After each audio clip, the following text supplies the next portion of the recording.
All right, how are we looking? This could probably be moved a little bit.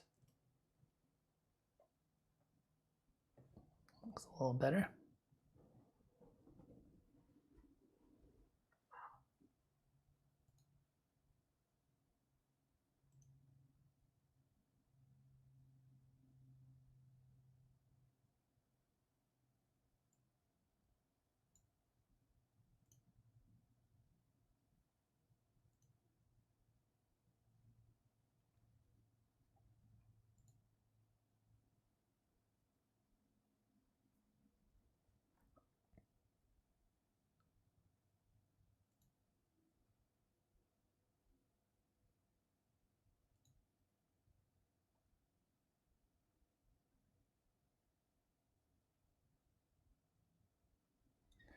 All right, looks like we are good to go. It's always a little tenuous getting these things started. That looks good. That looks good.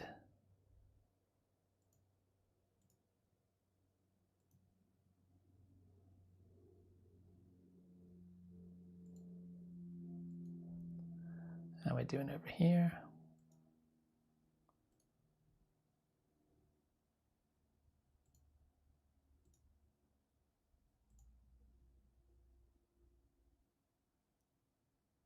Cool, awesome. All right, I'm here. I'm live. I'm doing stuff. Bishop, how you doing?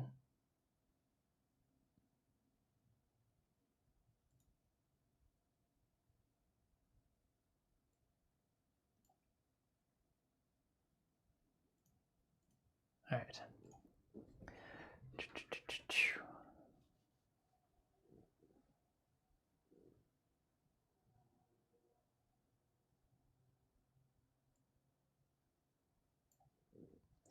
All right, well, I'm just gonna start screwing around and making some noises, and hopefully you guys are out there.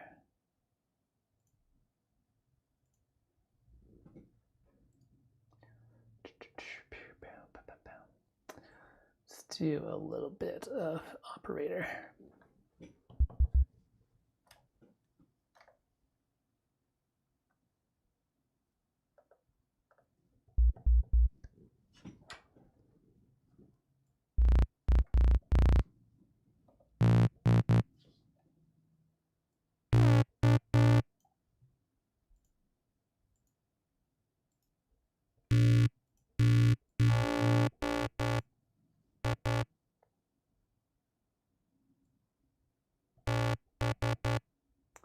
Seems a little loud.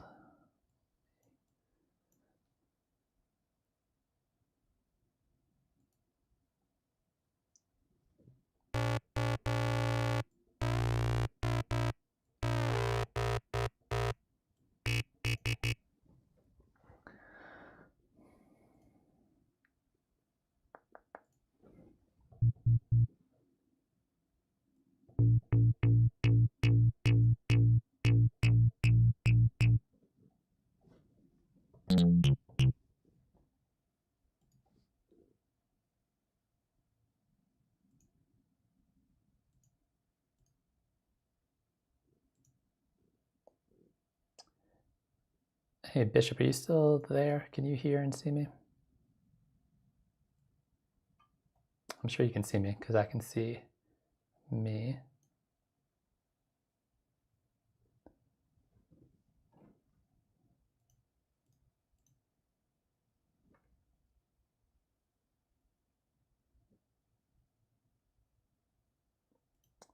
Interesting. I'm getting a bitrate warning, but I don't know what that means.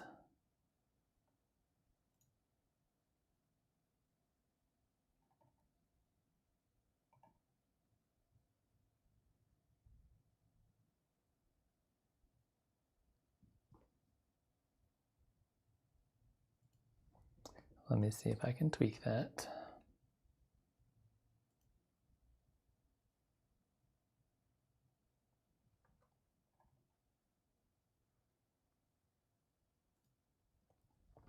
Aggressive track Tuesday? Is that what Tuesdays are now? Yeah, I mean, I suppose we can go that direction. Depends, like, also on your definition of aggressive, does aggressive mean like just grimy sound design? Does it mean dubstep? Does it mean electro house? Like, they can mean a lot of different things to people. But we can totally do something kind of weird and aggressive here.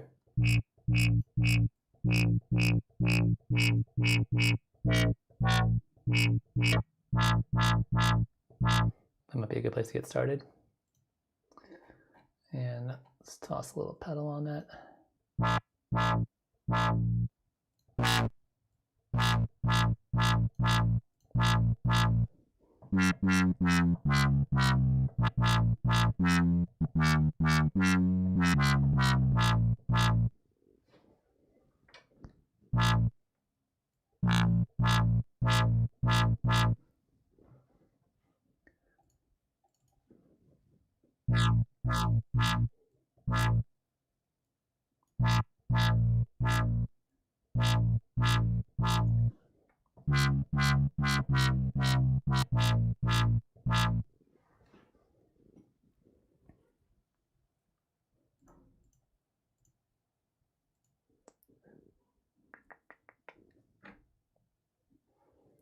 Noisy, ugly, dissonant, harsh. Yeah, we can totally do that kind of thing.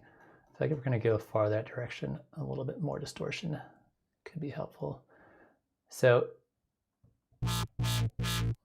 here's the thing about doing, like, at least the way I like to do really kind of noisy, aggressive stuff, is just cranking on tons and tons of effects.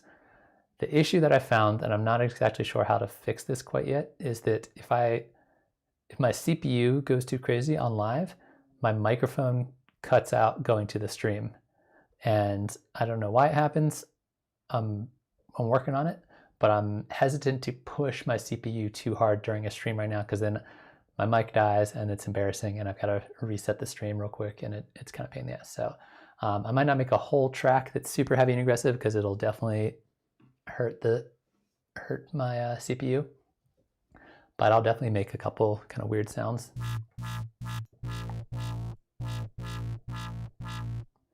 This is too fast.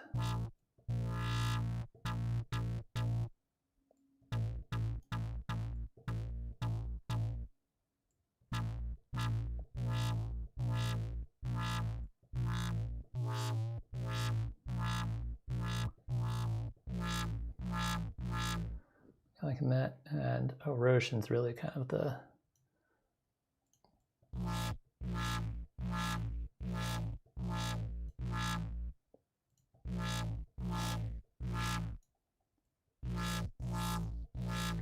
Yes, I switched from just regular OBS to Streamlabs OBS, and I'm hoping that fixes it. I don't know why I would fix it. They're basically the same program, but it is just a really strange issue I was having.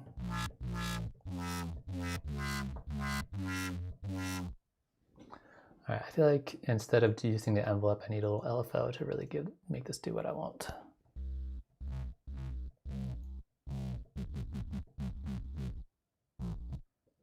Hey Jeff, how's it going?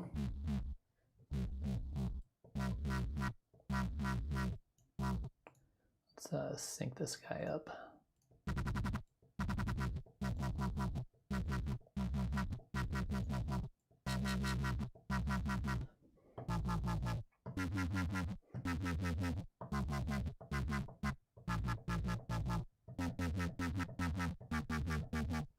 It's getting a little close to where I want. Maybe a little too much of the amp, I think. I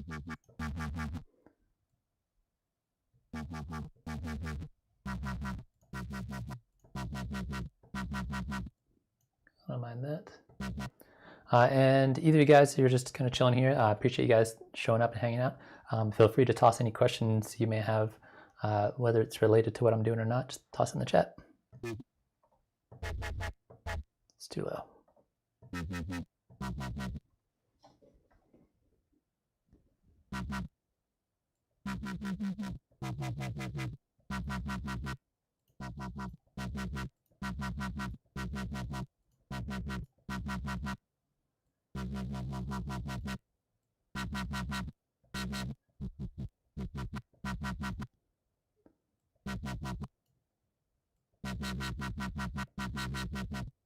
I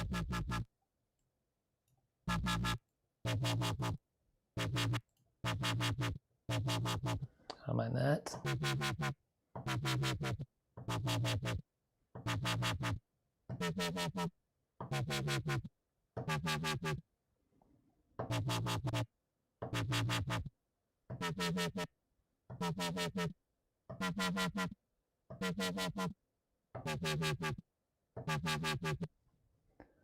could take something like that as a starting point.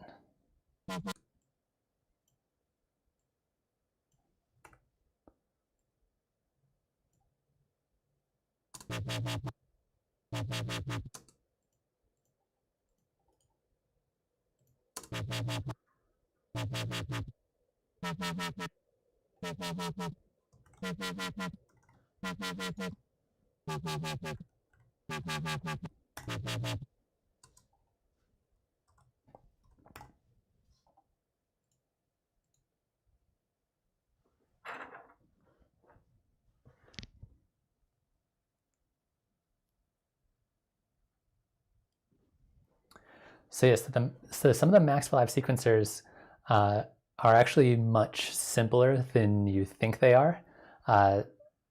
They just take a little while to get used to, because the interfaces are so kind of like weird and wonky. How's my mic sounding? Looks like I'm clipping a little bit, but it's hard to tell because I can't hear myself. So yeah, we can take a look at some of those Max for Live sequencers. Let me just make this loop the way I want it to.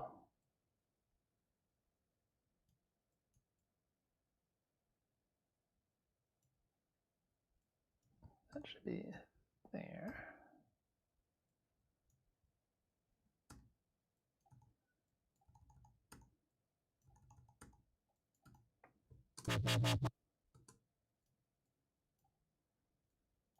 So let's take a look at some of them. In fact, let me look at one of my favorite ones, which is the Euclidean sequencer.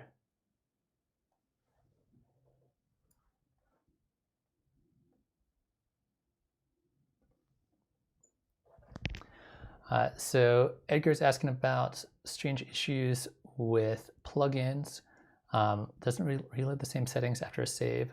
Some contact instruments or effects output movement often bug after a save. Interesting. I would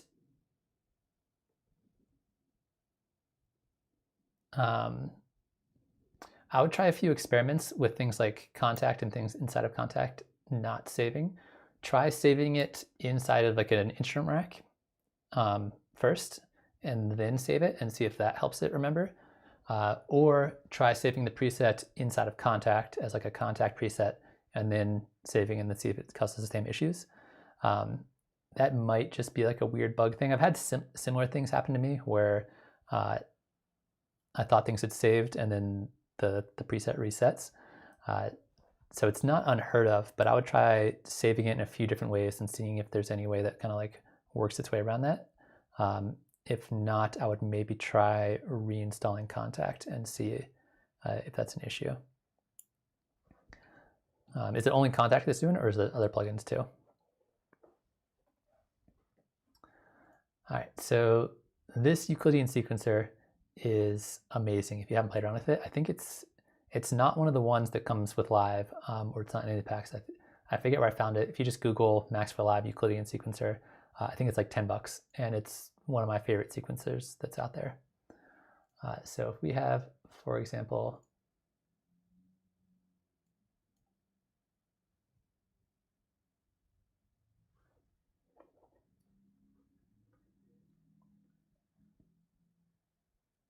yeah, save your presets as presets first, and then save them as, and then save your project, and then see if that helps load.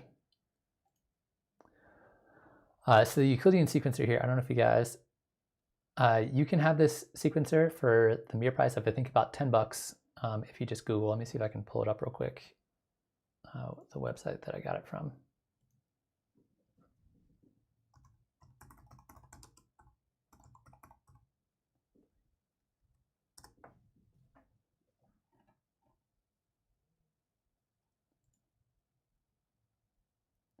Yeah, it's this guy right here on maxforlive.com, Euclidean sequencer, and it's got a link to the place you can download it. Yeah, it's 10 euros. It's by, if you search for Euclidean sequencer, Alkman, A-L-K-M-A-N, and it's dope.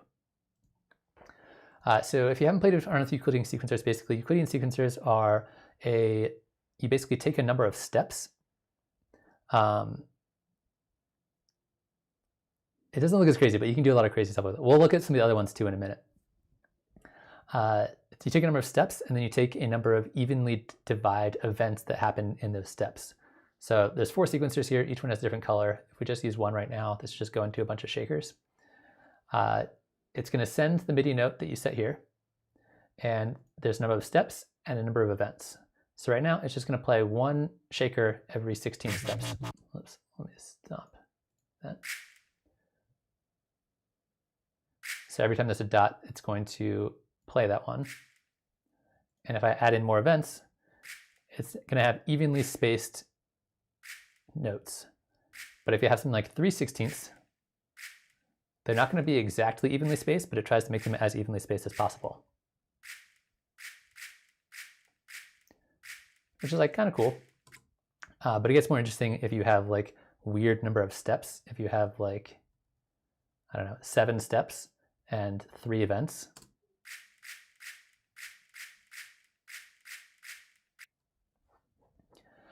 Hey Chris, glad you are enjoying the videos. Thanks for popping by. So I could have 3 events within 7 steps, which like by itself is not terribly interesting, but then I can have a different sequence sending a different MIDI note with a different number of steps and a different number of events. So I could have 4 ninths here.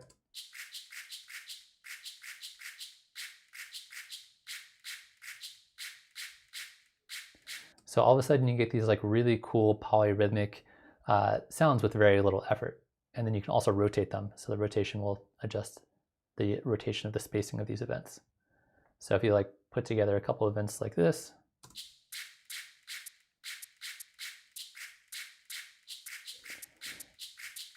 makes really cool percussive elements very, very quickly and very easily. And then you can also do things like you can change the direction that they're going. You can make them go backwards and forwards. Yeah, it's really sick. You can randomize the direction. You can change the velocity. You can put in a sequencer, so they'll play different notes. You can do all kinds of different stuff. You can have presets built into it.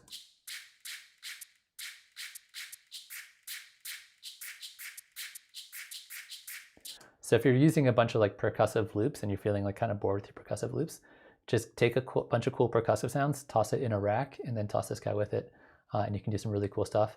Also, if you're using the sequencer here, it works really well with melodic material. So if we were to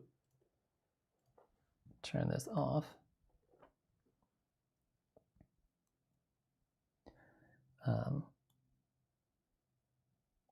yeah, so I haven't put in it, there's no MIDI on this track. We're using this brown track right now. So it just automatically plays when you hit space. Let me try this with collision real quick. I haven't used the note settings. So it can be playing different notes, and then you could have a different sequence with a different set of notes, and then you can change those notes here.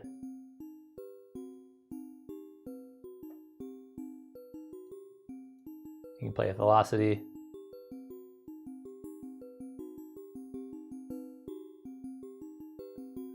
You can like move them up and down in octaves. Like I haven't even done anything yet and it already sounds dope. So you could like plug in the notes from your melody and then, or plug in notes in the particular key that you're in. It's really dope. There's a lot of fun stuff you can do with it. I think this thing is highly underappreciated for what it can do.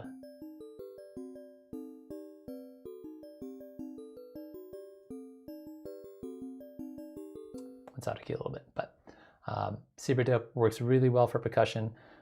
Works great for sounds like this, like really kind of like pretty melodic sounds. Really dope sequencer. Doesn't really take a lot to kind of figure out how it works. it's pretty sick. And then who was originally asking about the sequencers? Bishop was asking about the sequencers. So mostly when I'm thinking about Max for Live sequencers, I'm thinking about the probability pack, which has a bunch of really cool sequencers. But if there's other sequencers that you're thinking of, let me know and then I can take a look at them. But the probability pack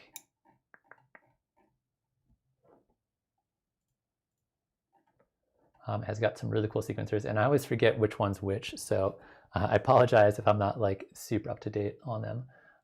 But let's try the melodic probability sequencer.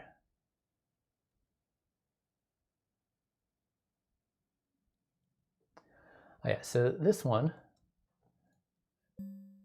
we can plug in notes here. So these notes are all just in a particular key. And that you can set here. So we could set this to be like, let's do like a harmonic minor. And then these would just be the notes of the harmonic minor.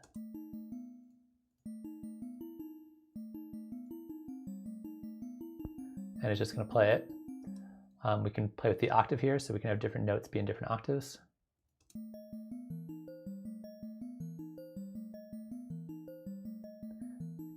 And then we have this probability control. So this is going to control the odds that it's going to change the octave here, or the odds that one of these notes will happen.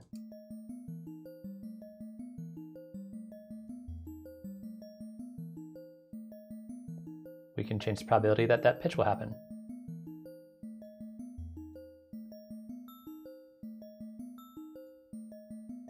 We can play with the probability of the length of these notes. The length is not really going to help here.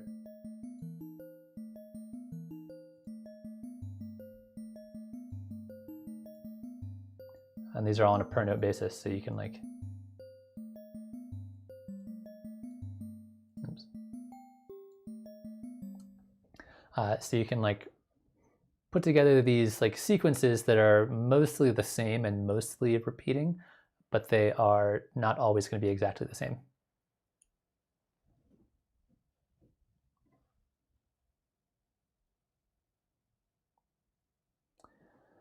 Oh yeah, so these sequences are always just kind of on or off. Like you just hit play and they play it, or they don't. Most of these, but I'm not sure if all of them, you can record the output of the MIDI, which makes it way easier. That way, if you're playing with something that does have a bunch of like randomization or controls on it, you can adjust, or you can record it and then keep it, same way you could with like an arpeggiator. Michael, I'm not entirely sure what you mean by ghost notes. You mean like a ghost kick, or do you mean like ghost notes in like a melody or something like that? So if I want to record this automation, I can make a new MIDI track, or not the automation, record the, it's called sequencer. You can grab MIDI from, and then we're going to grab it from that track, and then grab it post effects. And then if I hit record here, this should record the MIDI.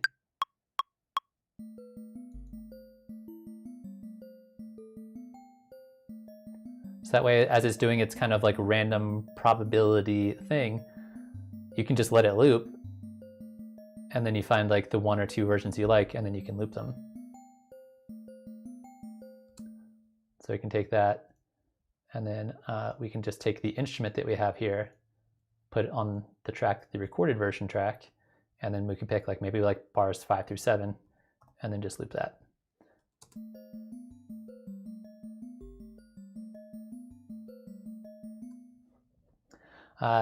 Michael, unfortunately, I have not used FL Studio, so I'm not entirely sure what the ghost note feature is in FL Studio, unfortunately. I've used a lot of DAWs, but FL I have not really had much experience with. Bishop, does that kind of answer your question in terms of like getting the notes out of these Max for Live sequencers?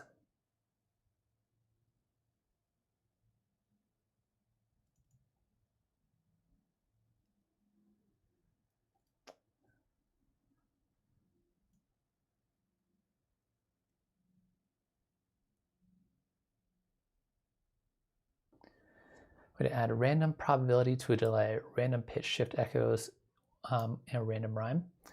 Ooh, that is a fantastic question. There are lots of ways to add randomness. So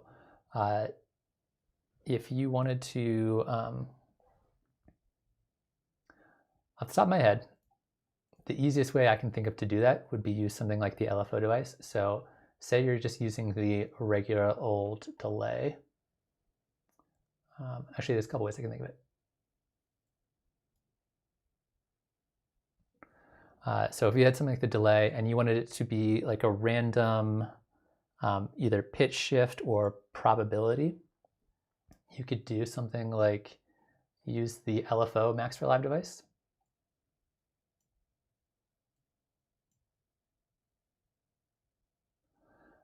Which is just an LFO that does have a random setting on it. And then you could adjust the rate here. So you could map this to either timing. If it's on repitch mode, if you change the timing, that'll probably sound cooler if we do this. If we map this here, that means that as I'm playing notes,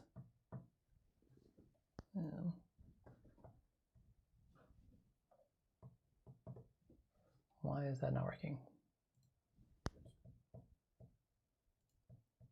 Oh, it's because it's getting MIDI in from there.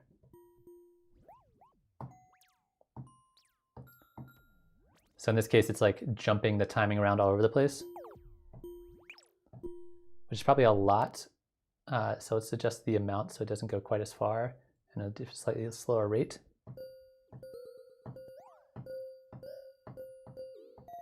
So that way, as you're hitting notes, it's like playing with the timing. So that would be one way to kind of randomize it. Another way to do it is another really fantastic Max for Live device called the expression control.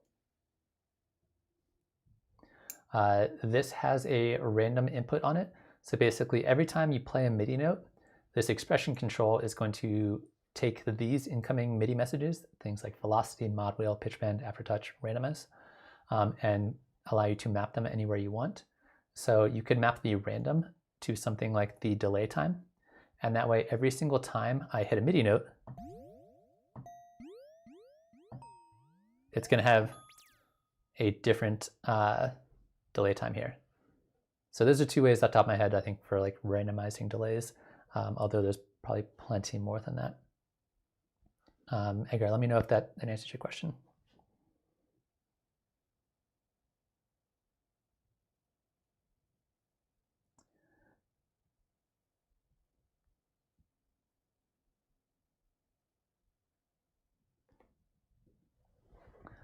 All right, let me catch up the chat a little bit. Yeah, it's a sequence here.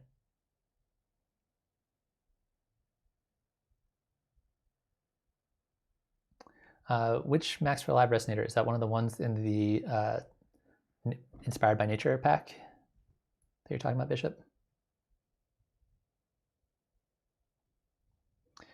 All right, so Mike was saying, when you draw MIDI notes on a track, you can add a new track to the same MIDI notes on that track from the first track. So you're tracing over the same notes that was played in the first track.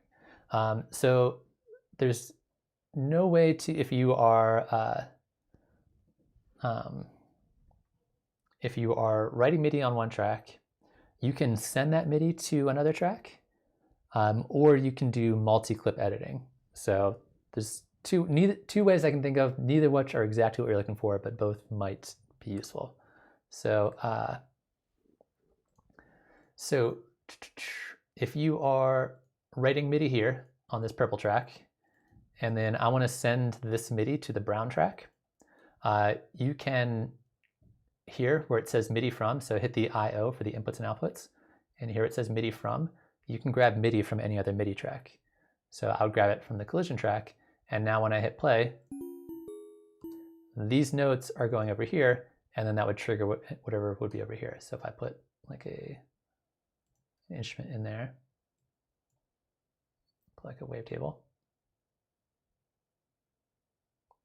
and then, so now you have one MIDI clip on one track, but it's sending MIDI notes to two different tracks simultaneously. So that'd be one way to kind of do it. The other thing you can do is if you have multiple clips selected, so if I do something like this, if I hold down Shift and select multiple clips, you can do multi-clip editing. So I can edit and add in notes for the brown track, or click up here to add in notes for the purple track. So in this case, you still have 2 separate MIDI clips on 2 separate tracks, but you can edit things on multiple tracks simultaneously. So neither of those things are exactly what you said, but I think both kind of do a similar thing, I'm guessing.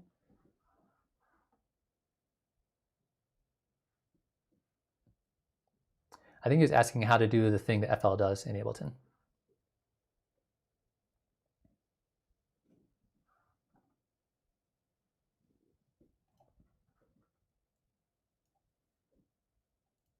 Does that make sense, Michael? Hopefully.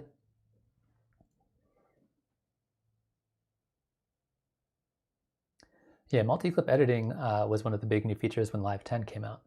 And they actually made it better in Live 11. They changed it a little bit. So in Live 10, you could only edit one clip at a time. You could see both of them. Like you could see the MIDI notes here, but you could only edit one at a time. Like I can only select notes like this at a time.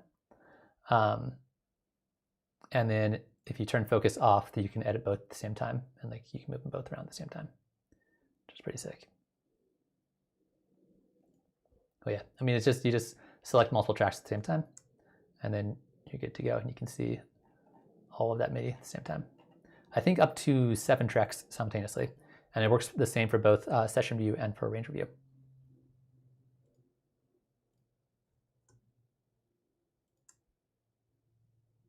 Cool, yeah, no worries.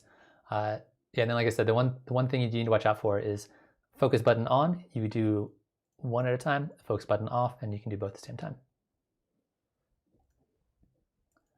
Cool, good to know that that's called something totally different in FL. I had no idea that it was named something different. All right, let's get rid of this. So I honestly haven't really had a chance to play around with the Inspired by Nature packs a whole lot. I've played with them a little bit, but I haven't dove into them a super huge amount.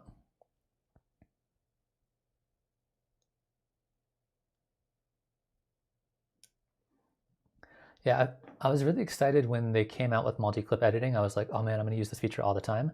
And I hardly ever use multi-clip editing unless I'm specifically, I have like 2 different things going on and I'm trying to get them to like line up and timing wise happen at the same time. But most of the time I'm not using multi-clip editing.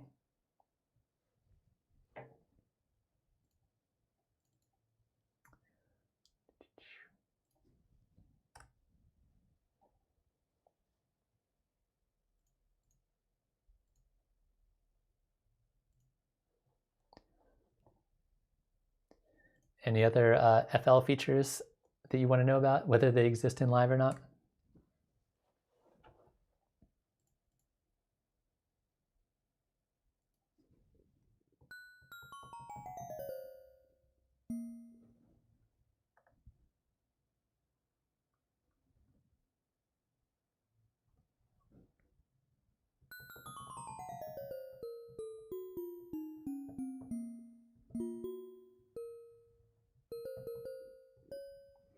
I love Collision. If you guys are not using Collision, this device is so cool.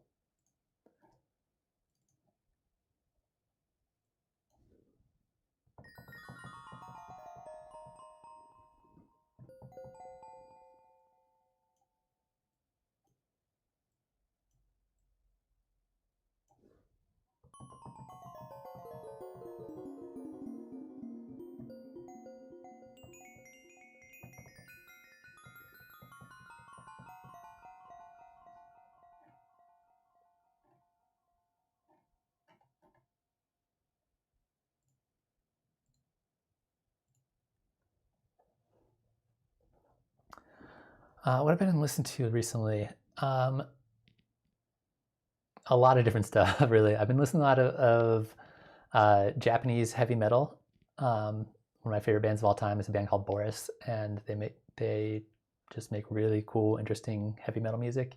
As far as electronic music goes, there's a dude named Apache he's a big deal now, Apashe, and he releases a ton of music, and most of it's good, but he like really consistently like crushes it with a lot of his tracks. But I listen to all kinds of different weird stuff. How about you? This is an open question to chat. Anybody, like, what kind of stuff are you into? I'm always into finding out more different kinds of music.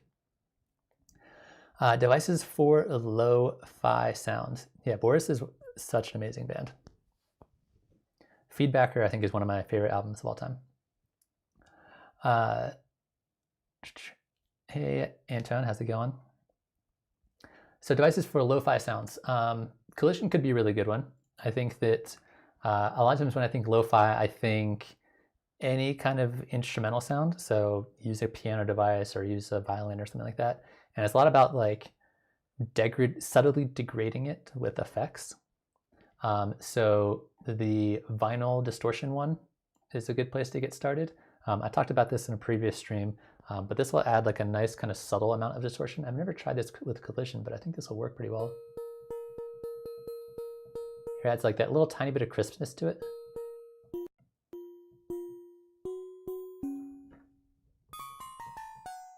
That's too much, but you could like dial that in and get just a little bit of kind of subtle distortion on there.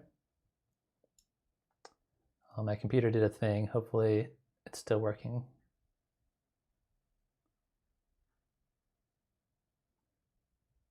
All right, you guys still with me? Can you still hear me?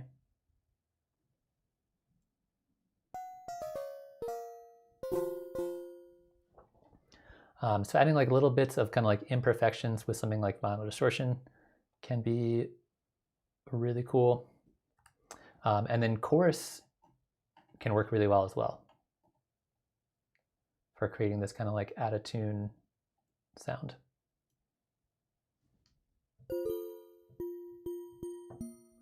Like if I were to grab a piano. Okay, cool. Just checking. My computer did a little like fake out. So something like a chorus on a piano. It makes it sound a little bit out of tune, which to me sounds like very kind of lo-fi.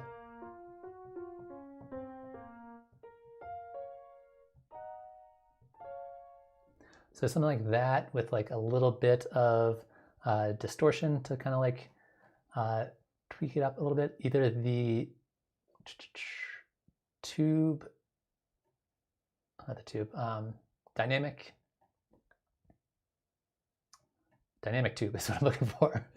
Either dynamic tube or even like erosion could work really well to kind of like subtly add a little bit of noise to it. That's kind of where I'd get started with like a lo-fi kind of sound. You can try cranking up the amount on the chorus.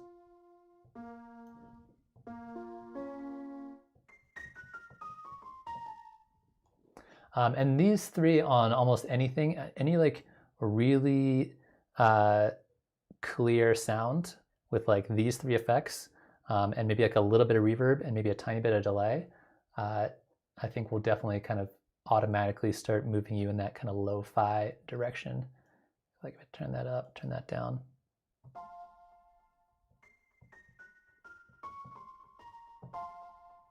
Could work really well.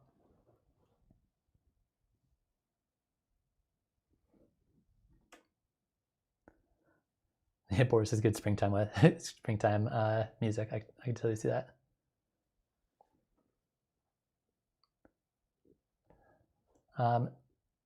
Keep calm. How's it going? How you doing?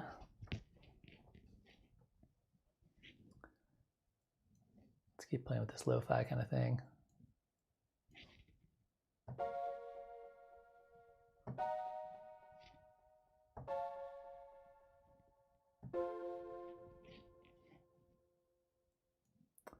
Probably a little bit less here and maybe a little bit more here.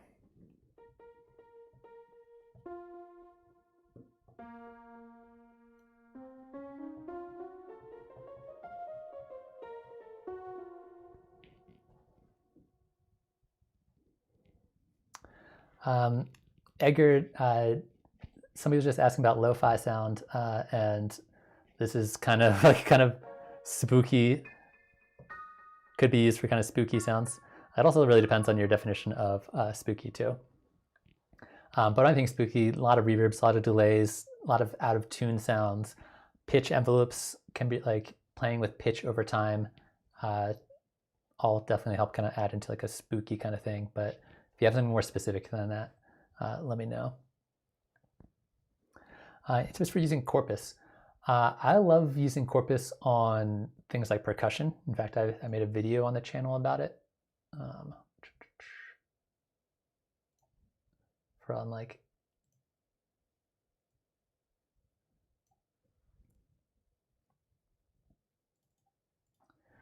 get rid of all this stuff. Oops. Is there a subs preset for a Corpus? Interesting. I have not tried the subs presets on Corpus. I'll have to check those out. So the thing about Corpus is it's literally exactly the same thing as collision, except for as in audio effect. So if you've used collision before, or if you just saw me use collision a minute ago, collision looks like this, where it basically has an exciter and a resonator. So, whoa, that is bugging out. Weird. That's a weird collision bug that happens sometimes. Let's try that one more time.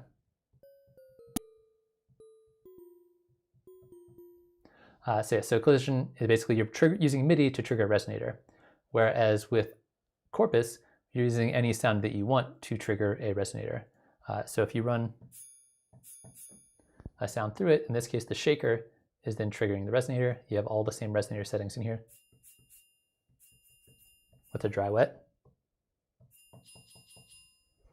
And then you can tune it. So you can go in here and there's a MIDI input. So this is one of the only audio effects in live that has a MIDI sidechain. So you can grab MIDI from any other track that you want. So we'll grab MIDI from just this wavetable track, get rid of this. So if I plug in some MIDI notes here,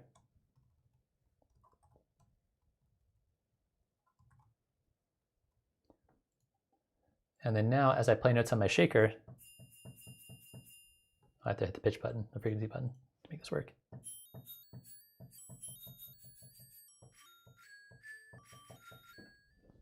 So as these notes are changing, it's changing the pitch. So you can kind of like get a mixture of basically using whatever audio you run through it to trigger the sound. That's like basically the rhythm or the timing of your sound. And then you have Corpus that you can change the pitch of that's going to be responding to the volume they get sent through it. And then of course you can use the dry wet to kind of control the amount. But you can, it's really fun for just taking like a shaker loop or a hi-hat loop and then turning it into a melodic thing because it'll share the rhythm of whatever that is. But as far as using it for like bass and things like that, I did just see that there's the sub boom preset, but I have not tried this, so I might play around with it.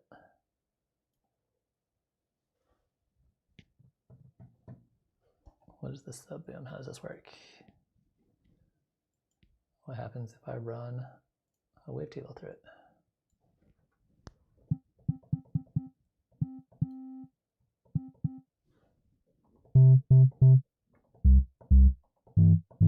Interesting. So if you just play like low notes, it just kind of generates a boom kind of sound. Honestly, if I was going to do something like this, I probably would just use the drum bus, because drum bus kind of does the same thing with the boom control here, which I like.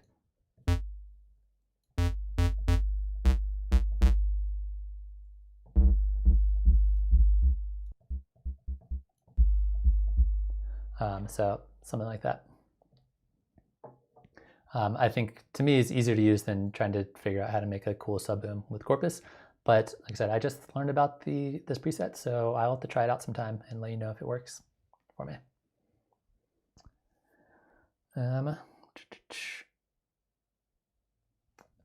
So again, trying to keep up with the chat here. So talking about fattening up bass lines.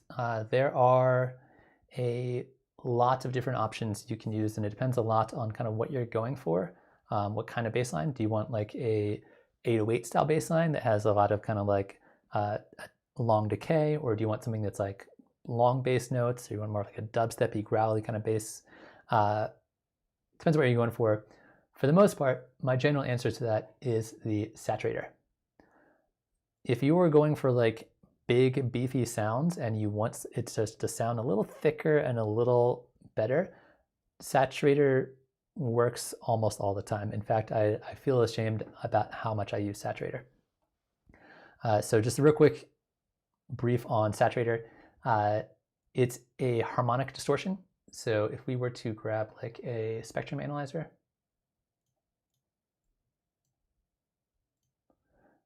and we were to just run like a saw wave through this, and I'm gonna turn the volume down so it's not. So there's our saw wave. And if we were to start cranking the volume through our saturator, it's gonna start messing with our harmonics. And depending on which setting we use, we're gonna get different kind of shapes of harmonics. Actually, let's try this sine wave because that'll be easier to see. Yeah, that's much easier to see. So if we're starting with the sine wave, as I turn this up, we're gonna start adding in harmonics. And then if I switch this around, we're gonna get different harmonics depending on which setting we're using.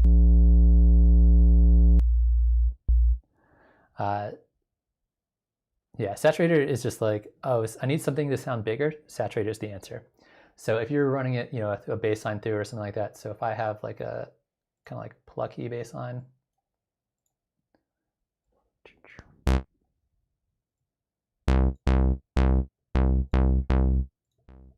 here it is without saturator.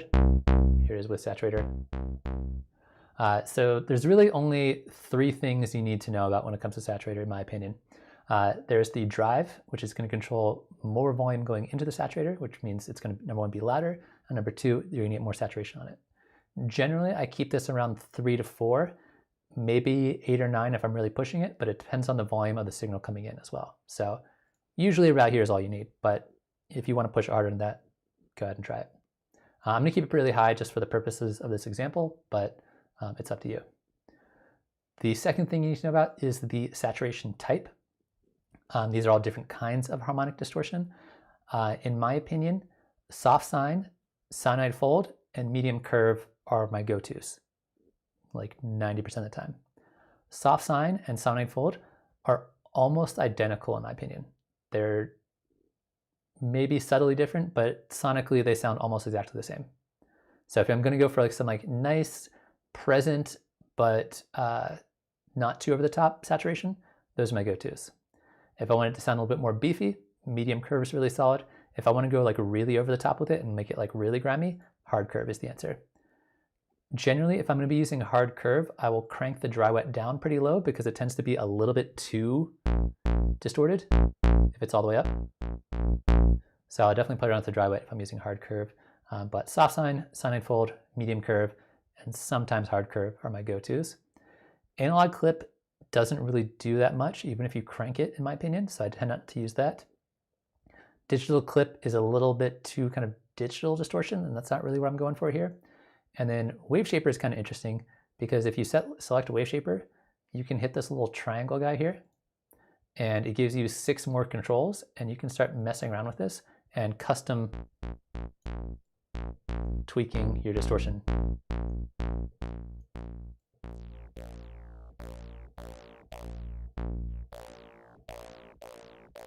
Which is kind of cool, but it ends up being more work than it's really necessary. So wave shaper gives you those 6 controls, whereas all the rest of them, those are turned off. But those 3 controls are really all you really need to know. Get your drive where you want, pick your distortion type, and then get your dry wet where you want. There's a really handy soft clip in here, which basically means it will not go above 0 dB, so it will not distort. So if you crank it through here, you get lots of distortion, but it doesn't clip coming out, which is also really handy if you're going for like really heavy, beefy, bassy sound design. These 4 color controls I'm not a particularly huge fan of, mostly because they're very confusing, and even I'm not entirely sure exactly how they work all the time. From my understanding, there's 2 filters. I don't know what kind of filters they are or what they look like or how they work because it doesn't say in the manual. This bass control controls the first filter. And then these 3 controls control the second filter. Frequency's got to be frequency, and then the width is kind of like a band passy kind of filter, I guess. And then this controls the amount either up or down. So if I turn this up and then play with the filter, you can hear it moving around a little bit. It kind of sounds like it's like a little notch up. Or if you turn this down, it's like a little notch down. But it's kind of subtle either way. So I tend to find that these 4 controls are kind of cool, but because they're really confusing, I end up not using them a whole lot, so I tend to ignore them. So drive, saturation type, and dry wet are the 3 really important ones there. But yeah, that's my go-to on not all of my bass sound design, but a frightening large amount of my bass sound design.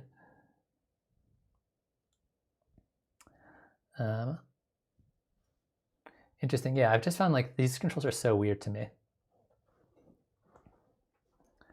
What's up, Emo? How's it going? So that would be number 1 option for kind of beefing up basses. Other than that, it really kind of depends on like how heavy and aggressive you want to go with it.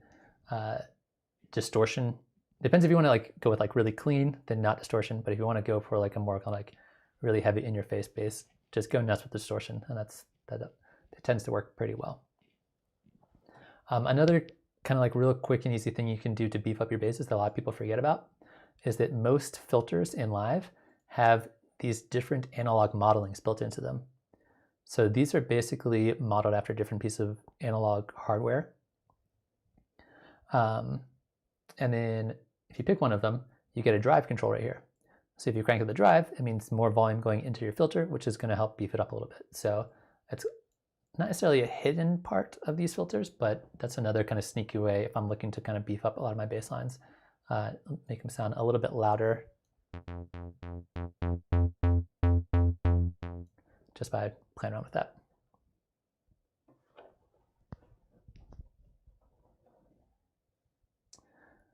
All right.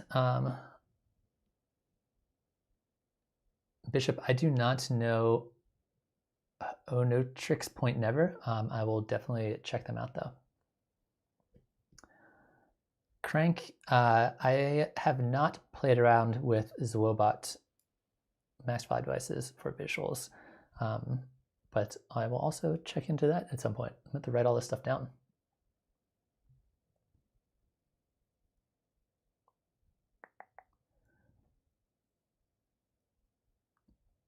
Yeah, I think right now it feels like, in kind of response to what you're saying, Emo, that a lot of bass sound design used to happen very heavily in the synthesizer with a few effects added. And it seems like the kind of shift in a lot of styles of electronic music, especially dubstep, has been more towards very light on the synthesis sides of things and much more heavy on the effects side of things. So like just taking a basic triangle wave and then stacking like 12 distortions on it, as opposed to like doing a bunch of crazy wavetable stuff inside of Serum or something like that, and then adding a couple effects on top of it. But distortion is super fun for all different styles of music, in my opinion. And you can tell that the programmers at Live really like, or at Ableton really like distortion, because there's a million ways to do it. You have amp, you have dynamic tube, you have pedal, you have overdrive, you have erosion, you have final distortion. There's like so many ways to add distortion inside of Live. There's saturator. There's saturators and built into filters sometimes. Tons and tons of options. Yeah, I think the kind of gold star winner of distortion for me recently is the erosion. Erosion on like a clean bass, just to add a little bit of crispiness in the high end, is really, really cool. Yeah, Craig, as far as my experience with visuals in Max for Live, I poked around a little bit here and there in different options, but I mostly have been playing around with the Visi, what do you call it? I guess objects in Max for Live. So I've not played around with a lot of other people's Max for Live video stuff. I've mostly just kind of screwed around with it myself.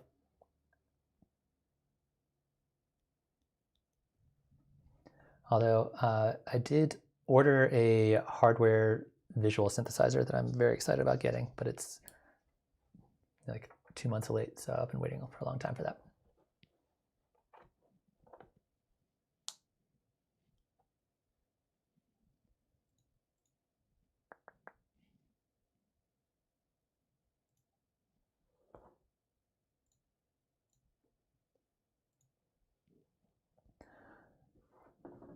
I've spent a lot of time just kind of tweaking around with visuals in Max for Live, but visuals in Max for Live go really, really deep because you can like start doing like 3D generative stuff from scratch, which is like beyond my coding capabilities. There's a dude I saw on YouTube a little while ago who was making Unreal Engine, like the video game engine, respond to live, which I really want to get into because it looked super, super cool.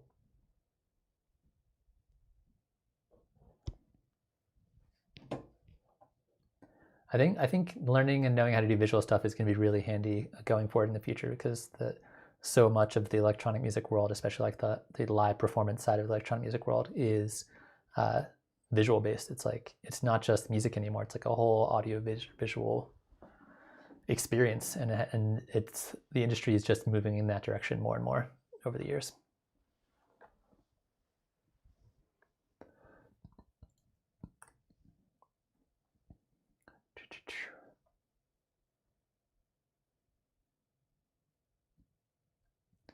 You think about putting text in Max for Live visuals? I did a really kind of fun variation of the visuals, the kind of the presets that's in the video that you guys saw, hopefully, where I had my artist logo and then the visuals moving behind it. And so what I had to do is I had to take my artist logo, convert it from a PNG file into some kind of moving file. I had to figure out how to convert a still image into a video, and then I could put that video of the image into Max for Live, and then I could start mixing it with all the visuals I was doing. So it might basically like the background of my logo was moving around, which would be great next time that there's actually going to be shows happening.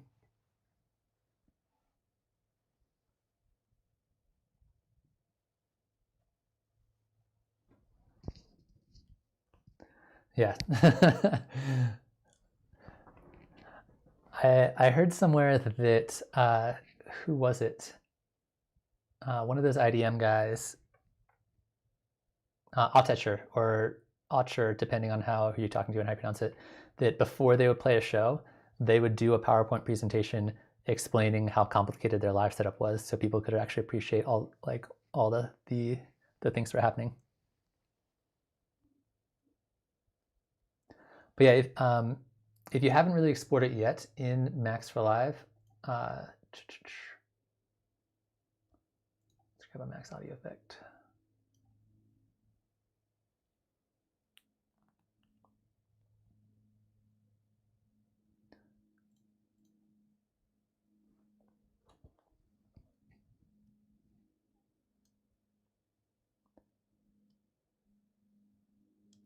Yeah, those guys are sick. I like that my chat's got good taste in music. This is making me feel good about my life. So in here, if we're talking about Visi stuff, one of the cool things is there is a crossfader. So this is the same idea as just a regular music crossfader, but it's for videos. So you could have two videos, one going in here and one going in here, and then crossfade between them. So for example, you could have one video that's your logo, and then one video that's a bunch of crazy visuals, and you could mix back and forth and have kind of like your logo there as well as just the whatever crazy visuals you're doing. Let's even try this out.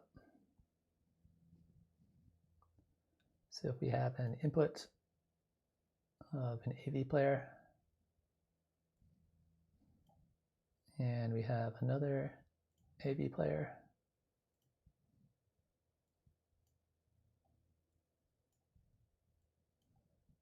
and let's do like a weird color thing.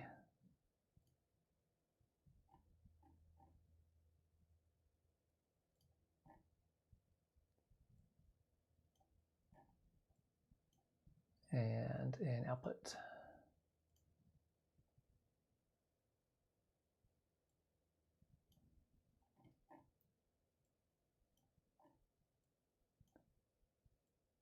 So we have that there, that there, that there, and that there. And then I grab this rollerblading kit again.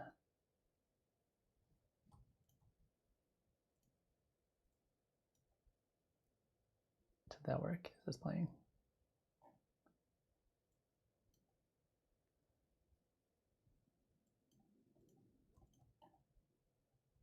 That did not work for some reason.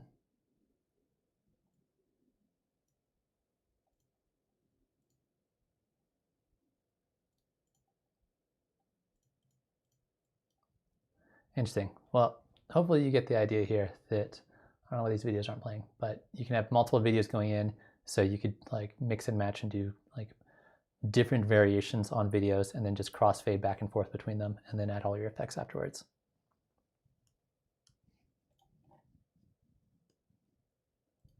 I'm worried about screwing around with Max for Live too much while I'm streaming because I don't want it to mess up my actual camera situation.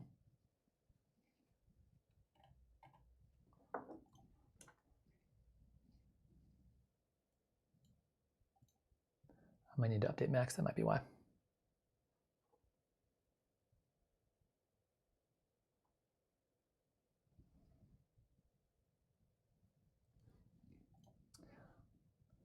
Which part, Bishop? The Max for Live stuff? I made a video, my visuals video is kind of covering some of this stuff.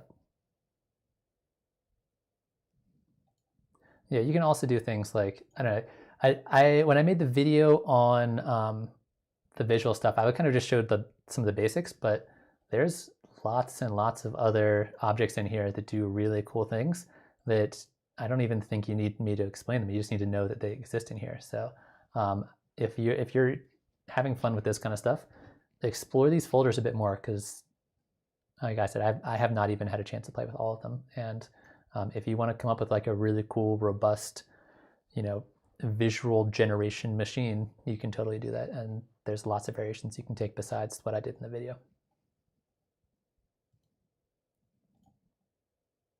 But unfortunately, the AV players are not working.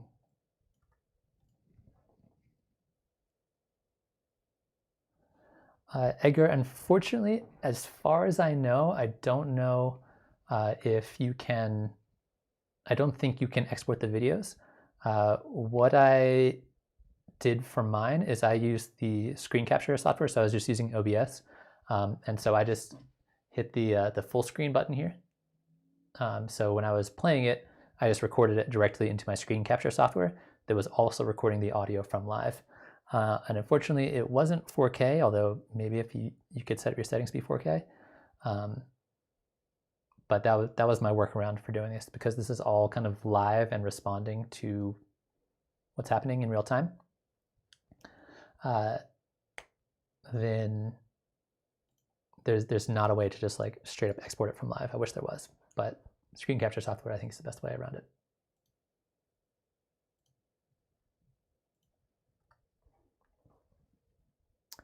So Anton was asking about custom wavetables. That's a great question. So generally not.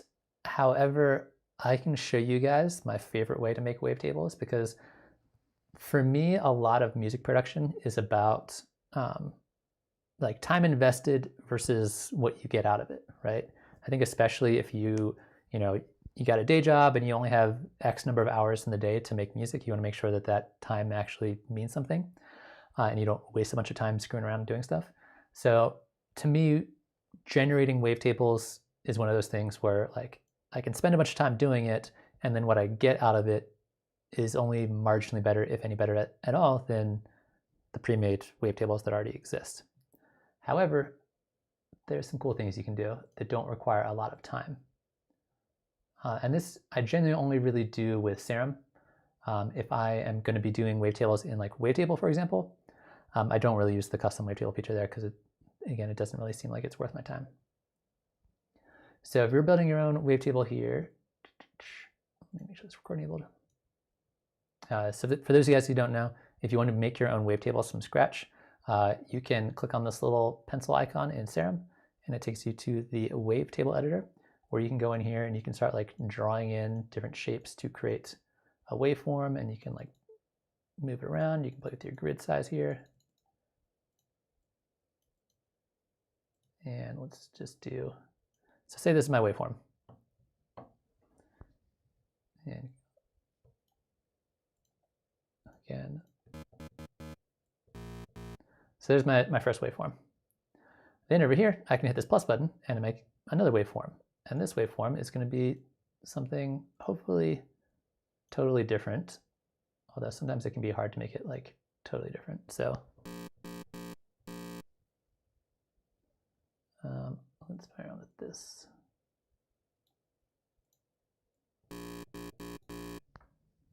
Cool. So here's my other wavetable.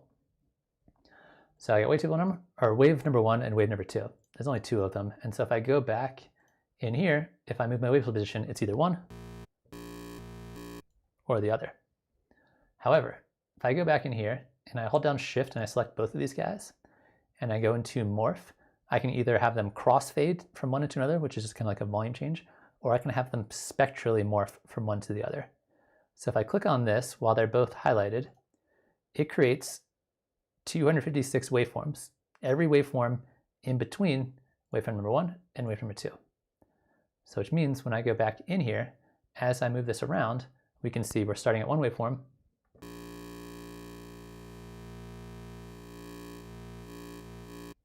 like that. So that is pretty much the only way that I will generate my own wavetables, because it only takes a second. You just like come up with 2 things and then cool, you're done, and then you move on with your life.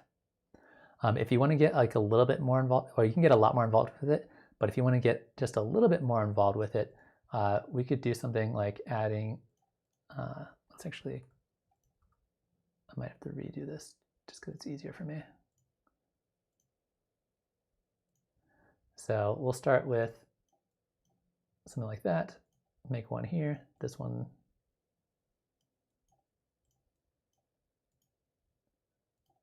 and that.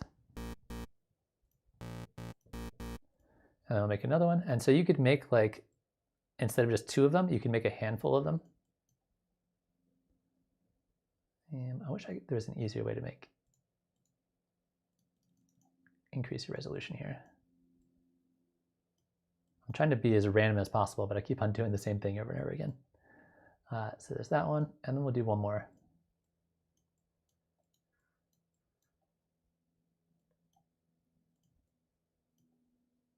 You can also play with the harmonics. That's another way to do it. You can screw on up here. There we go. That gets me something pretty different.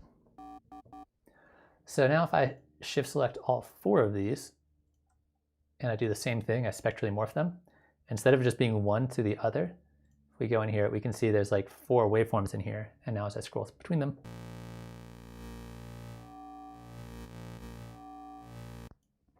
so something like that. So yeah, that's kind of the extent of my custom wavetable building that I will do.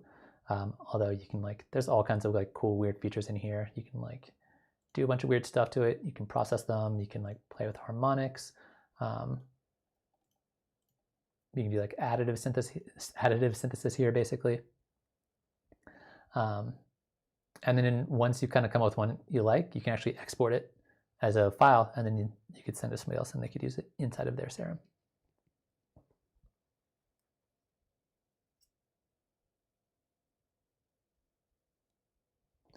Yeah, to me, the custom wavetable rabbit hole goes a little too deep, and it doesn't genuinely reap enough benefits in terms of like actually making music. But I'm glad that there are lots of people out there that are like making their own cool custom wavetables. There's plenty of like websites you can go to where you can download other people's wavetables if you want.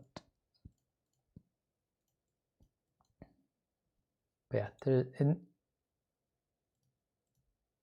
unfortunately, you don't really have this same kind of options inside of Ableton's wavetable.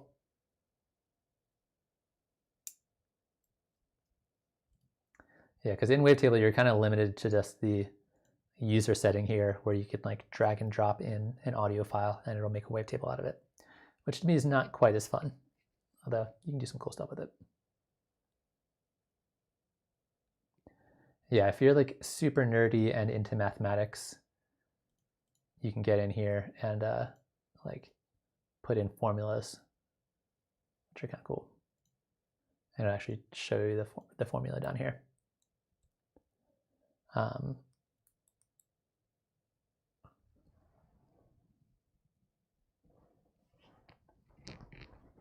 Yeah, everybody and their mom is releasing a third-party wavetables, so you can just load them up as a wavetable file, which is cool, I think.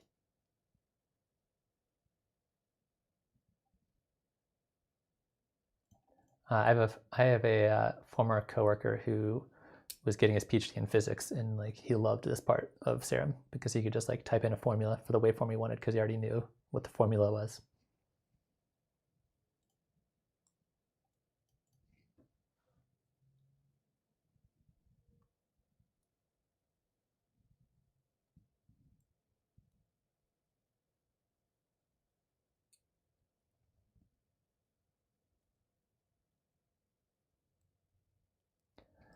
I need to get into Vital. I know a lot of people are loving Vital right now. I need to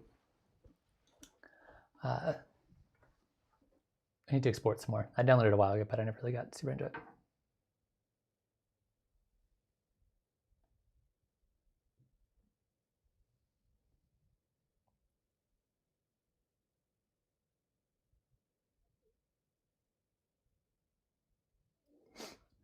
Yeah, so there's a reason that most bass music is written in E, F, or F sharp.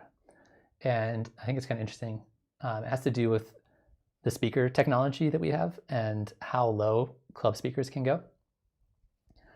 So generally, when talking about sub bass, you're generally talking like 40 to 60 hertz for the most part.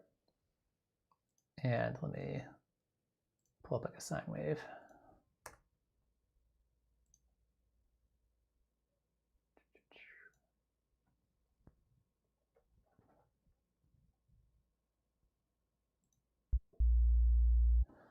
So if you're playing one of these super low notes down here, right around like 35-ish hertz is about as low as really nice club speakers can go.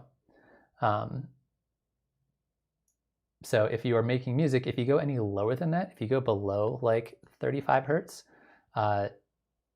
even on nice speakers, it's just not really gonna show up. It's like not really useful information. So that's the and that E note, for example, or the F note, is going to be like right in this kind of like lower 40s range. So if you go down to E, it's going to be in the like upper 30s. So it's about as low as you can go and actually have good speakers actually respond to it. That's why most bass music you see in E, F sharp, or G, or F.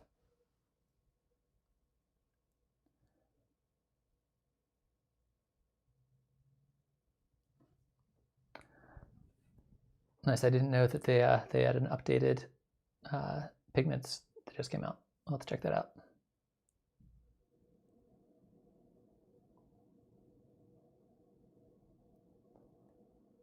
Hey William, Dune 3 as is that a plugin, or are you talking about the book, the third book in the Dune series, which is what I think of when I think of Dune?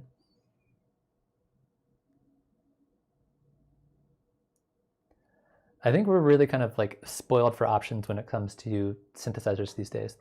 There's so many good ones that they're all fairly affordable and fairly cheap.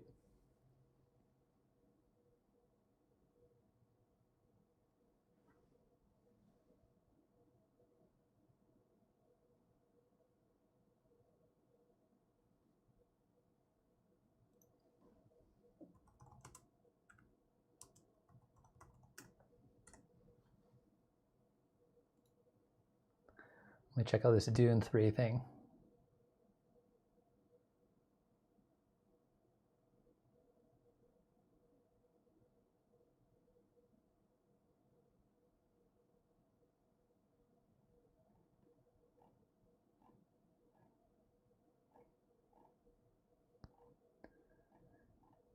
Interesting.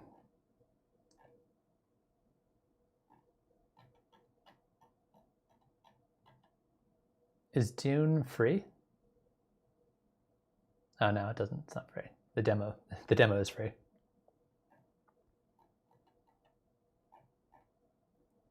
That's cool. The interface reminds me of Zebra by UHE.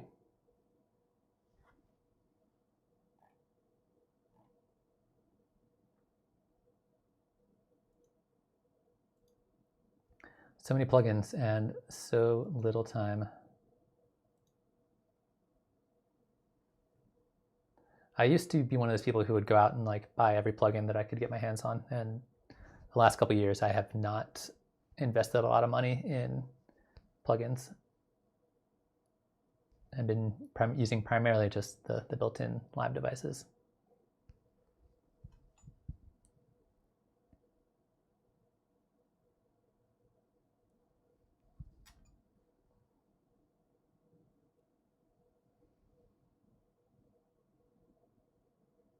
Yeah, and then I'm in the exact same boat. I think it's really fun to explore new synthesizers and kind of see, what ideas people are trying out in terms of like design philosophy and modulation and things like that. I think interface design of synthesizers is almost as important, if not more important, than the sounds it makes. Like having an interface that's easy to use and understandable and allows the user to get good sounds out of it will 100% dictate how much I use that synthesizer, more so than the sounds I actually get out of it.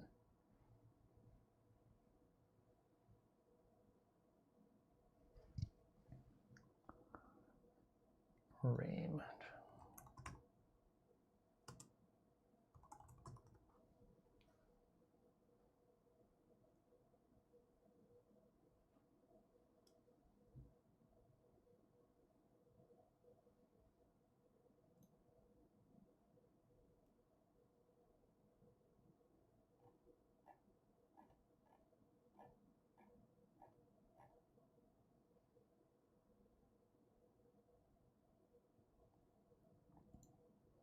Yeah, Bishop, I will check them out. I think doing a song dissection live stream would be really really interesting. YouTube is really strict about copyright stuff on streaming though, and on videos too as well. So I wonder if there'd be a way to do it without getting copyright stuff struck. So I'll look into it and maybe figure out if there's a way to make that happen. But if you like play any copyrighted music, YouTube slaps you on the wrist about for it.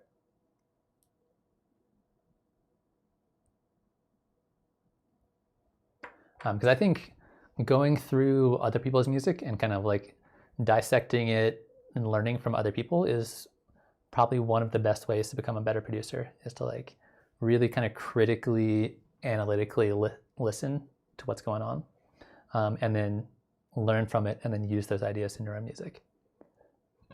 So I think as like an idea of like a themed stream one day, that'd be dope. Because there's a lot of cool music out there that I think deserves to be explored some more.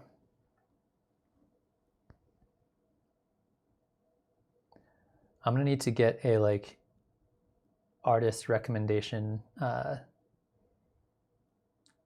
don't know, link or something up so you guys can recommend me tracks to check out.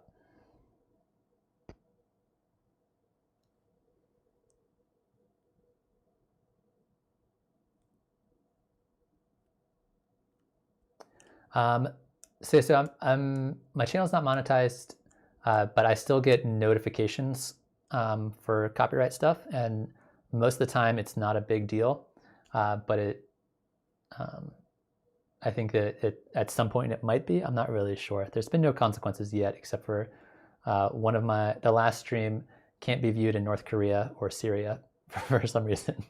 That was the notification I got. So I'm just trying to figure out how to do the things that I want to be doing while not getting copyright struck for it.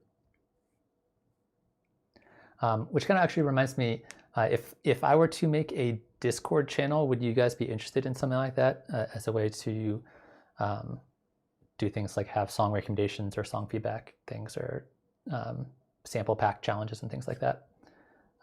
It's been on my radar of things I've been meaning to do, but if you guys are into that, I will make it more of a priority.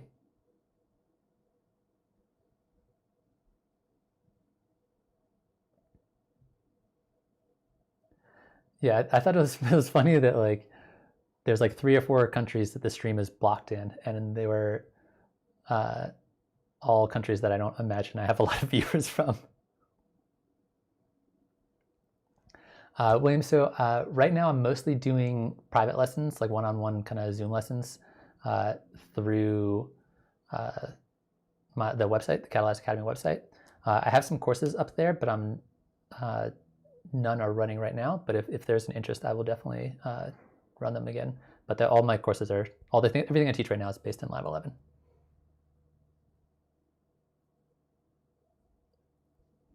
Nice, Underbelly's dope.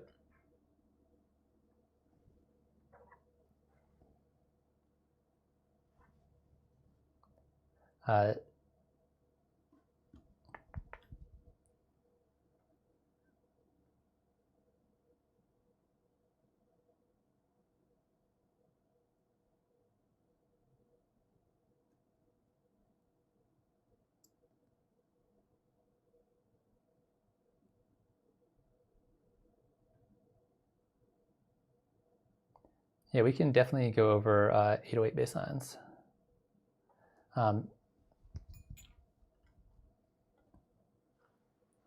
It's funny. So I know Tim. I've met him and hung out with him a few times, and he is much more chill in person than he is on the channel. So 808 bass lines. Oh man, so many different ways to do 808s these days. Are you talking about our husband? Are you talking about making them from scratch, or just like synthesizing 808 bass lines, or like actually writing the bass line itself? Because they're slightly different topics. Okay, cool. So it'll vary a little bit depending on whether you're going to synthesize your 808s or you're going to use samples. Either one will work. It's totally up to you. Yeah, he's a super legit dude, and he's much more chill in person. So let's go ahead and just use samples, because that's going to make my life a little easier.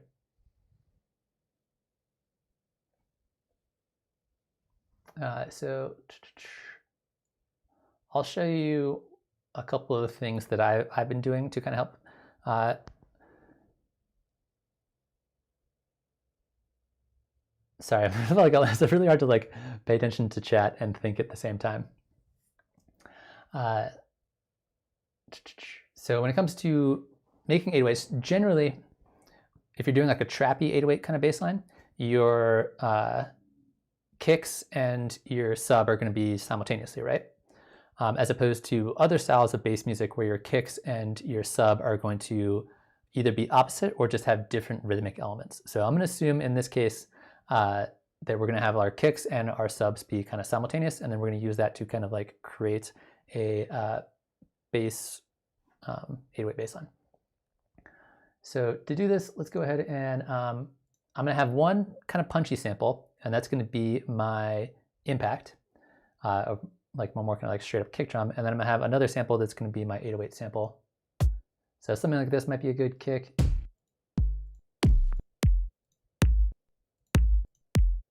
Let's take something like this. This is going to be our kind of like punchy part of our 808. So I'm going to toss this right here. And then sometimes I'll take the boomy 808 and I'll put it on a different MIDI note, but I'm feeling lazy, so I'm going to put it on the same MIDI note. So something like this is going to be my boomy 808. So I'm just going to hold down the command key and layer the two of them together. So now I get them both at the same time. So now I just trigger one note, and then we're kind of good to go here. The other thing that I will do once I have my sample in the drum rack is sometimes these samples are too long. And in fact, most of the time the samples are too long. So I don't want this 808 to be quite as long. So what I'm going to do is I'm going to adjust the endpoint here, and then I'm going to adjust the fade out to kind of get the correct timing on the boomy 808. Maybe a little bit longer than that, and just kind of like play around with it till I get the kind of like right combination in there. The other thing that I might do here, just to kind of make sure that these two kind of fit together, is give this one a little bit of a fade in. So this is our impact, and this impact really only lasts like a fraction of a second.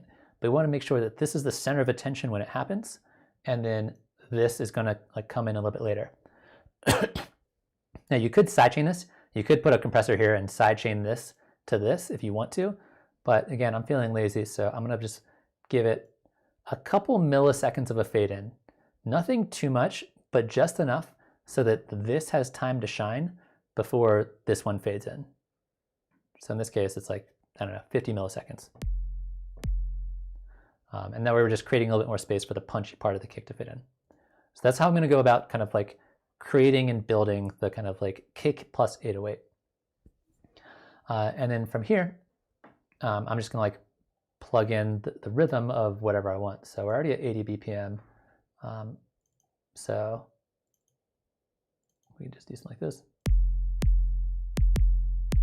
That's too many. And we'll duplicate the loop.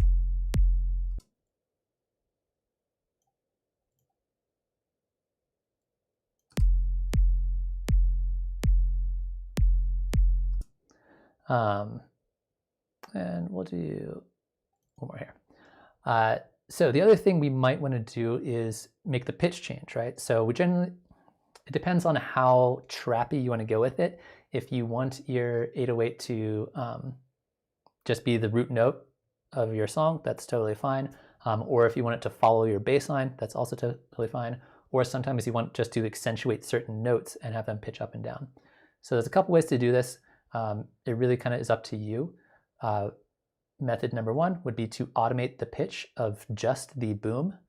So if we go in here, find the boom, and then find the pitch control. Where's the pitch? Transposition. And that way certain notes could be higher.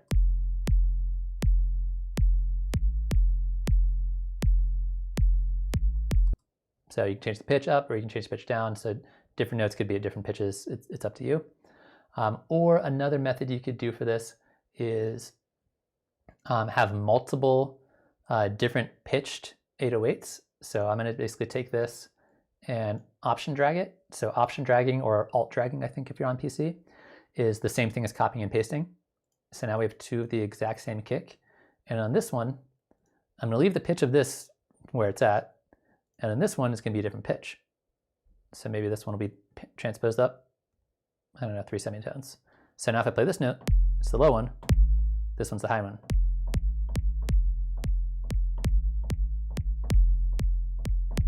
And that way you can go back and forth between different pitches. And you could have like, I don't know, 3 or 4 of these at different pitches so that you could get the notes wherever you want them to be.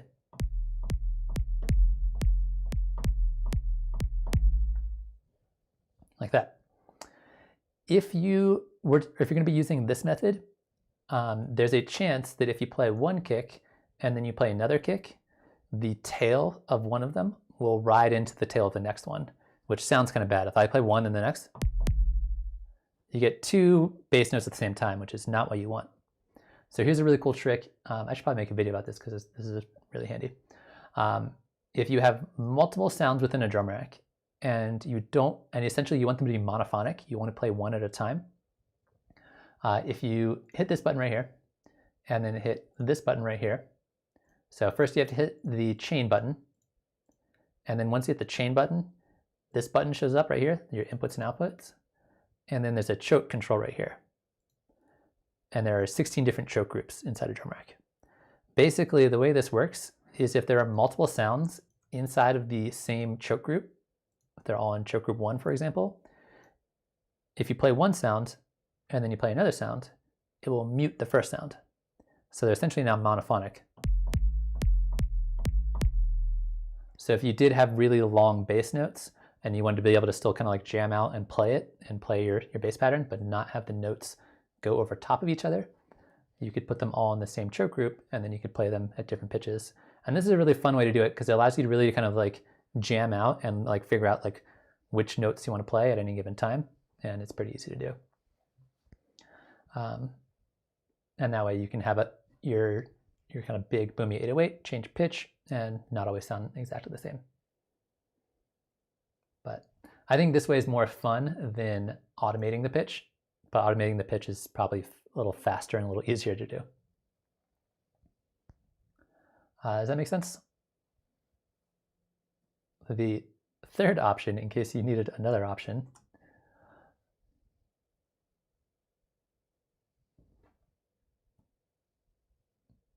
yeah, exactly. The third option would be just to take a simpler on a separate track and then take your sample, put it in the simpler, and then you can play it.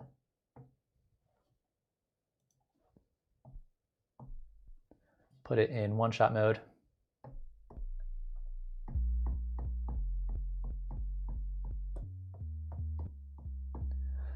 This is nice because it sounds good and you can just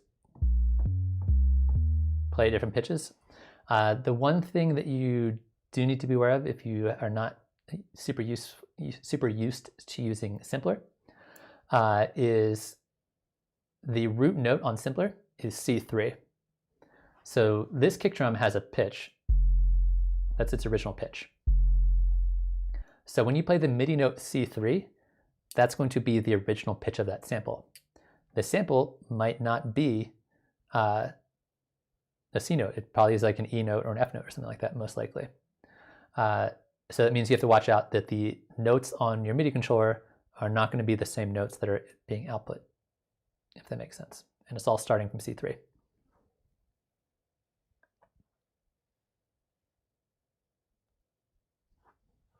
But this is a fun way because, again, you just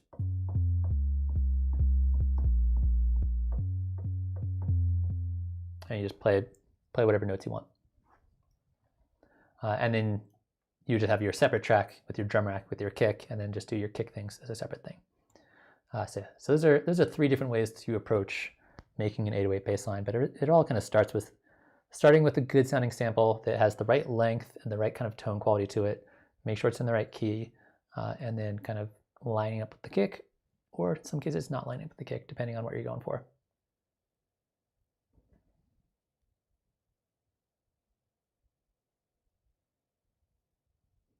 Yeah, getting the tails on your 808s just right is super, super important for getting the nice kind of like the spaces between your 808s, there has to be a little bit. So even if you have like a really long tail like this, if you have lots of them lined up and it's just constant 808, it never ends. And the nice thing about an 808 is it has the decay.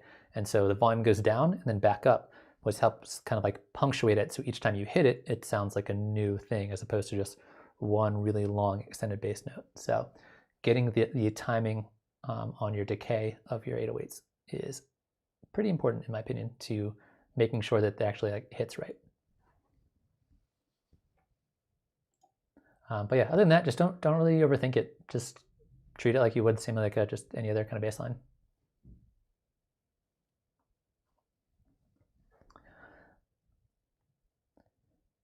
Sweet. Anybody else got any questions or topics that they want to cover?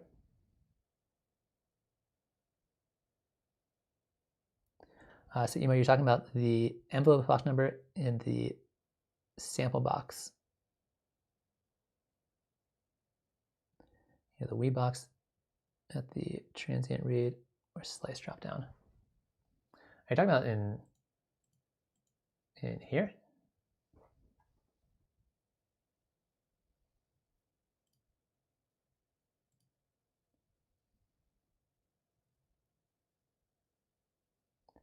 Then lowering taste. So I'm not sure. Are you talking about in slice mode or in one-shot mode?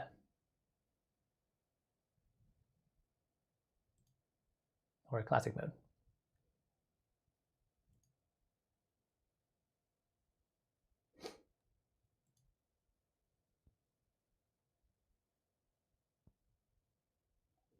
Oh, you're talking about in Beats mode. Oops, that's not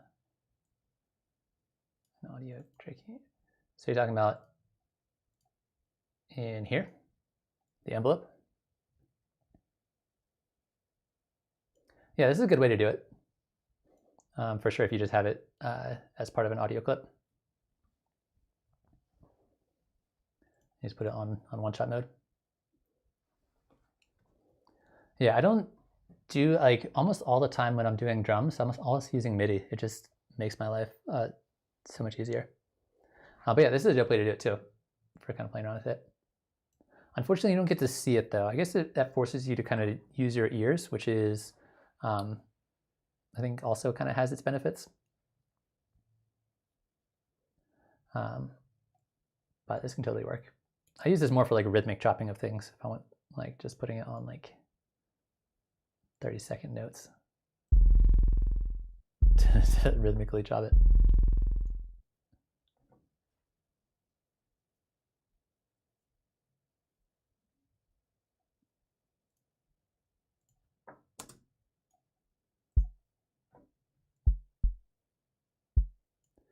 Yeah, this is just the one-shot mode.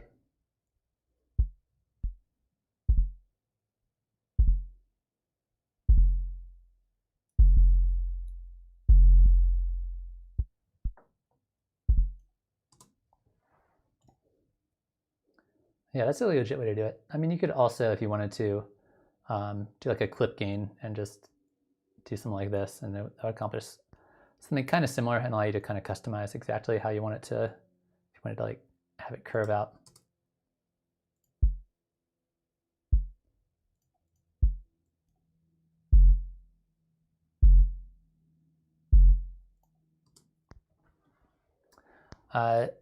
Yes, I do have a SoundCloud. It's Xenotope, Zenotope is where I've been releasing a lot of my music. Although there's not much recent stuff on there.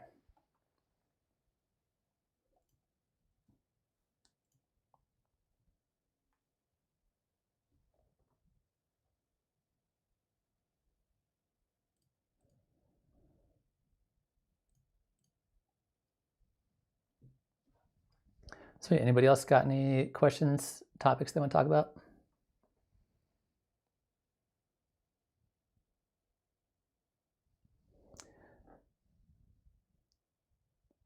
Interesting. I think that as far as CPU goes, Simpler is going to be one of the least CPU intensive devices out there.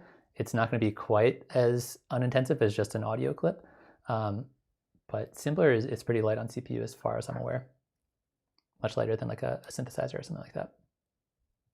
But yeah, you always gotta figure out your workarounds to make sure things work for you if CPU is an issue, especially.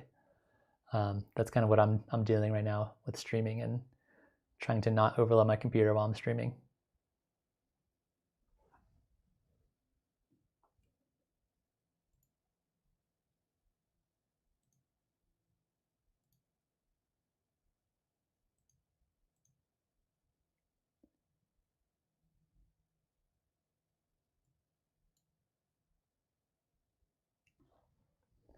I mean, like I said, I think for me, it's much more interesting to talk to people than it is just to kind of like screw around and make music. Like I can screw around and make music whenever I want, but streaming time is limited. So I think it's more fun to talk to you guys and kind of see what you're into.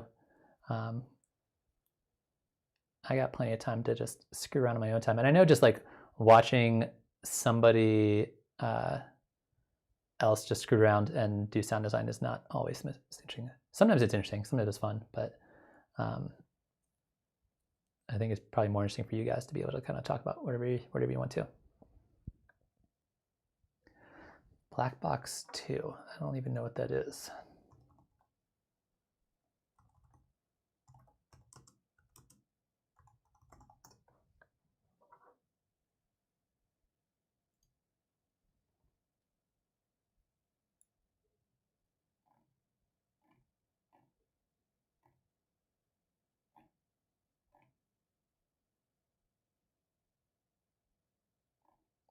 Is it the one made by, who makes it?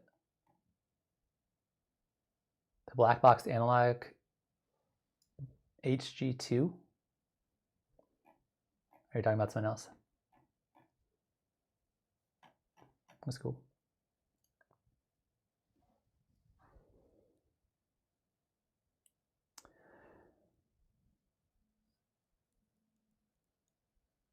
So determining the key of an audio sample. There are definitely better ways to do it than the ways inside of Ableton. Like obviously like mixed in key or something like that is gonna get you much better results. If you're dealing with if you're doing like a pretty straightforward loop or something like that, one thing you could try doing is just right-clicking on it and hitting convert either harmony or melody to new MIDI track. And this is going to essentially read the pitch of the sample and try to basically make a MIDI clip based off of that. And then you could use that to determine what key it's in. But again, the technology behind it is not nearly as good as the mixed in key version, nor what straight up just tell you what the key is. You kind of have to still figure it out from there. So that's one option. Or you could try using either the tuner or using the spectrum. So tuner is nice. It's basically a guitar tuner. It'll tell you what notes are coming through, but it's only monophonic. So it only responds to one note at a time. So if it's playing chords, you're kind of screwed. Or you could try with Spectrum Analyzer, and that'll tell you the frequencies, and you can kind of analyze it and figure out what notes are playing. But again, it doesn't tell you what key it's in.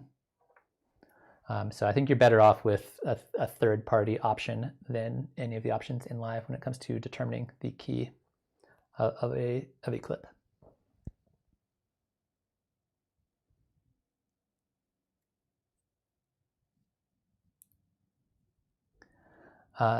So Etions is asking about recording audio through OBS.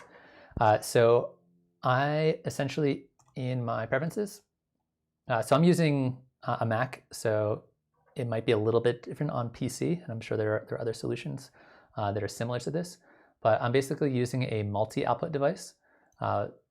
So in OS X,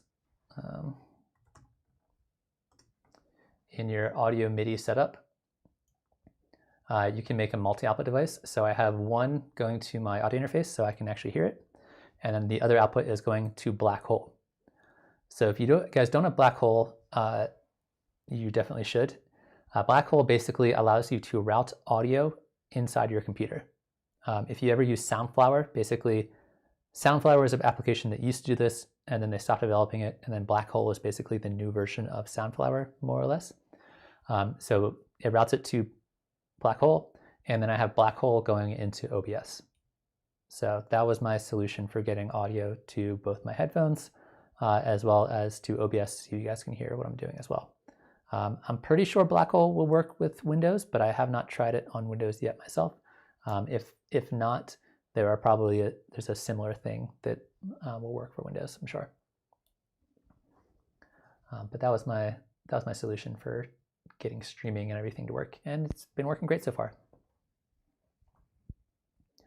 Yeah, the multi-output device, Black Hole is just great for everything. Black Hole will also allow you to route audio out of one application into another. So if I want to rip a sound off of YouTube or something like that, oops, that's the wrong one. I can just set up Black Hole to be my input inside of Live and then record directly from one application into another. Like I said, I think Black Hole will work on Windows. I can look it up real quick if you want. Okay, cool. Yeah, Black Hole will work on Windows. And then I'm pretty sure you can also set up a very similar kind of thing on Windows for a multi-output device, although I have not tried it on Windows.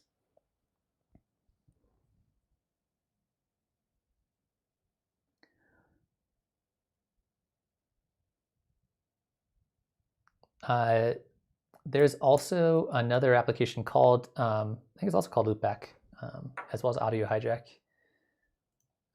Rogue Amoeba, I think, is the name of the company.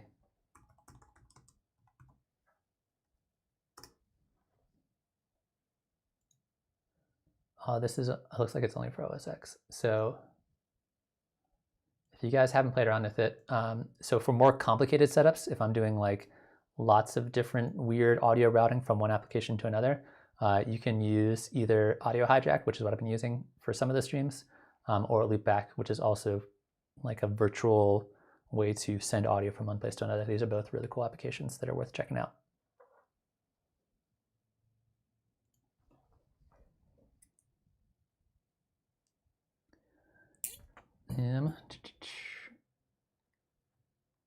Follow actions.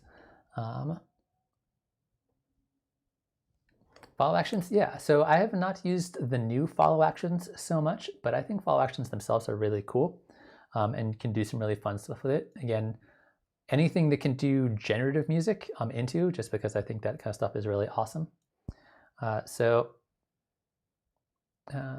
I have, say for example, multiple clips here, follow actions in here, right? Cool.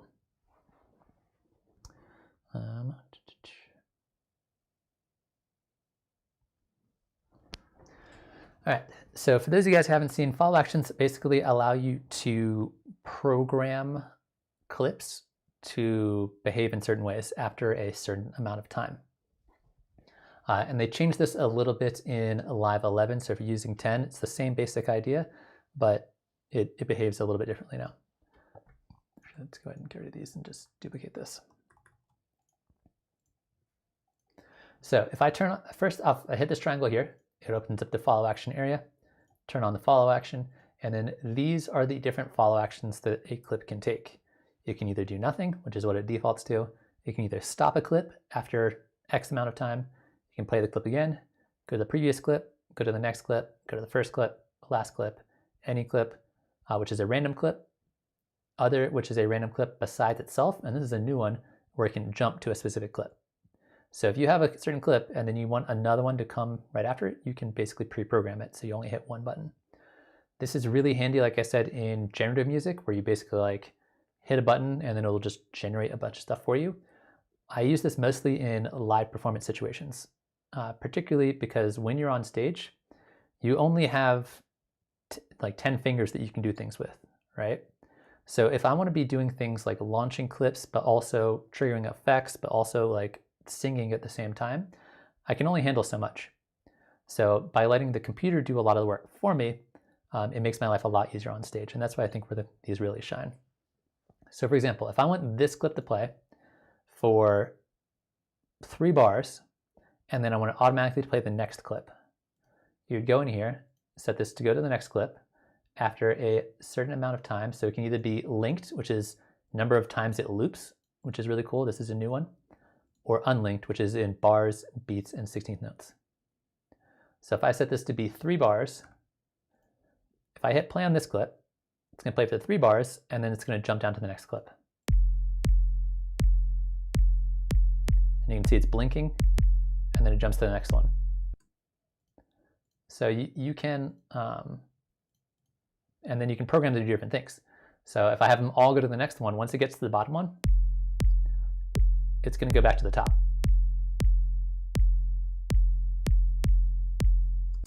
So you keep going through. And these are all the same clips, so it's not that interesting, but you could have different clips. So the idea is you could have like your intro here for 4 bars, and then automatically it goes to your A section here for 4 bars, and then your B section here for 4 bars, etc.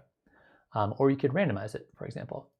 So if I were to unlink these and say after 2 quarter notes, it's going to go to a random clip. Actually, it's 2 16th notes, so an 8th note. It's all just a kick drum, but you can see it's jumping around randomly. And if I had a bunch of these, it would be jumping around, and I could have different musical ideas in here. So great for doing things like randomizing. On top of that, one really cool thing about having follow actions, I have a bunch of these in here. For example, if I were to put a space between these clips and a space between these clips, if I were to, for example, set all of these to go to the next clip after, let's say, an 8th note, you can see it's going to go down between these. It's just going to keep going down, but it does not go to these ones because there's an empty space here. Same thing with these guys. These are all randomized, but will never go to these ones because there's an empty space. So you can essentially have different groups of different kinds of automation to make certain clips behave in certain ways. So in this case, these ones are all randomized, and these ones are just sequentially going to the next one. And again, once it gets to the bottom here, it goes back to the top. So a lot of fun stuff you can do with it. Like I said, not something I use a lot in studio production so much, but for live performance stuff, it's a lifesaver. It like literally makes my life super, super easy, and there's tons and tons of things you can do with it. I probably don't have time to get into it right now, but maybe in a future video. Combining dummy clips and follow actions is really, really powerful. You can basically set up kind of like pre-made clips of automation. So you could have like a 4-bar filter sweep. You hit one button, it does a 4-bar filter sweep, and then it will jump back to turning it off afterwards, or jumping to something else. So you can kind of like pre-programmed automation. So again, when I'm on stage, if I want to do a 4-bar filter sweep, but I don't want it to sit, or say like it's a 16-bar filter sweep. I don't want it to sit there with 16 bars slowly turning something up. I could hit one button and it does it automatically on time for me, and it's all quantized. And then when it's done, it automatically turns off. So there's a lot of cool creative applications for it that I think are really dope.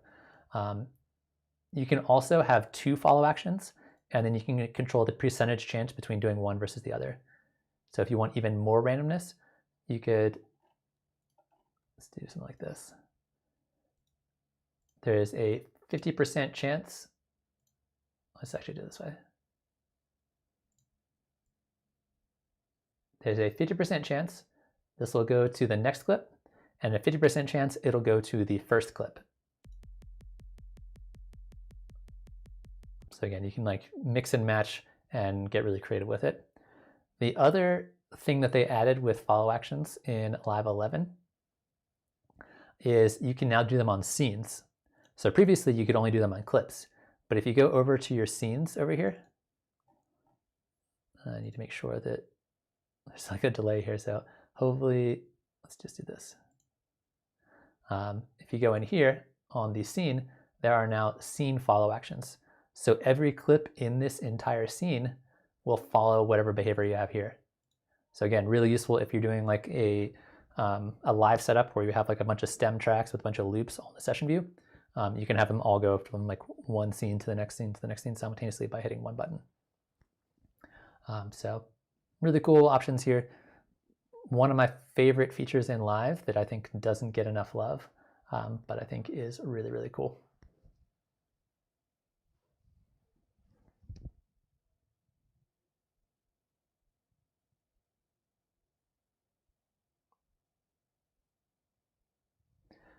Yeah, the follow actions I think are one of the reasons I think Live is such a good performance tool, and then that's why it's called Ableton Live. It was designed as a performance tool, and people tend to think of it primarily as just a DAW, but a lot of love was put into making this a performance tool, which is a really fun topic that I might have to do like a workshop on in the future, because I think live performance with Live is a whole different ball game and opens up a lot of really fun creative opportunities for doing things like follow actions or randomizing them. A really good example of this, if you want to check him out, is a dude named Bink Beats. He does live looping electronic music, and he plays everything live. So there's no backing tracks, or almost no backing tracks. And he'll set things up so he'll hit a button and then it'll record for like 4 bars, and then it'll automatically go to recording to the next thing, and then automatically go into the next thing. So that way, as he's playing and performing, he doesn't need to hit a button every single time he wants to start a clip or stop a clip. It's all kind of, some of it he does live, and some of the behind the scenes stuff is pre-programmed, and really, really beautiful usage of a lot of cool stuff like the ISC driver, like dummy clips and follow actions. And plus his music is super dope. One of the best live performances I've ever seen in my entire life.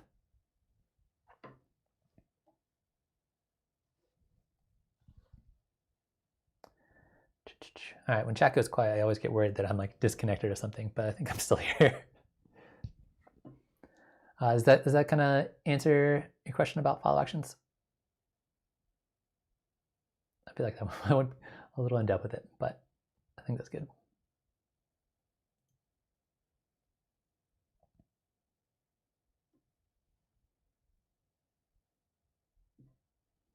I just think there's actually like at least a 30-second delay between when I'm saying something between when you guys hear it, because chat is always super late.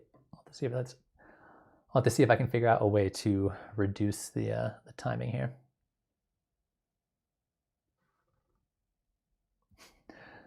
Yeah, that was like 45 seconds for you guys to respond.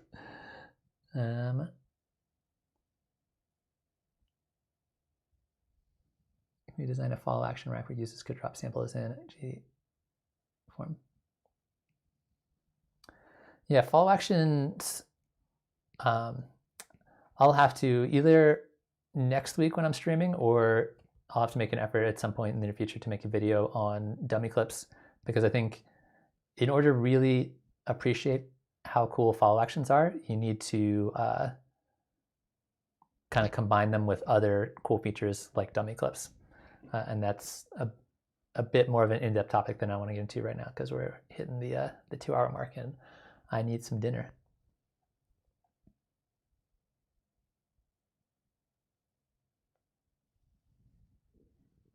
But yeah, you could totally save like a series of clips that have follow actions as a preset in like your user library, and then drag it in and then put different sounds in there.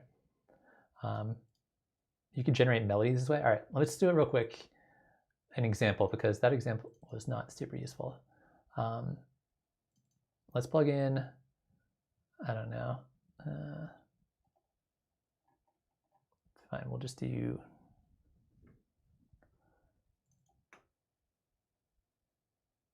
C, 3, 4, 5, 6, 7.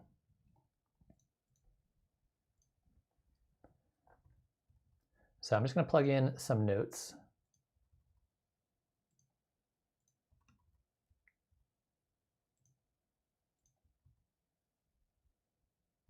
I forgot where I was, whatever.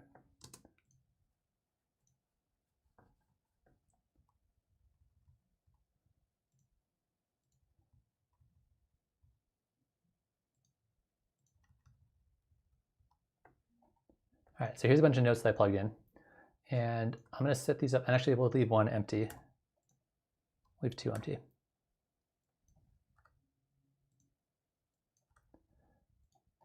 So you can take all these notes, return on follow actions. We're going to set them to be random. And now, and set these to go for, again, let's do an 8th note. That's 1 bar and an 8th note.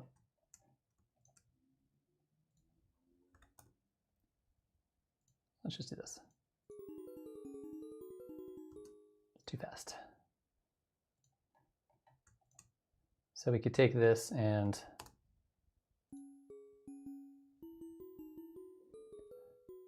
just generate a melody. And then I could resample this to audio.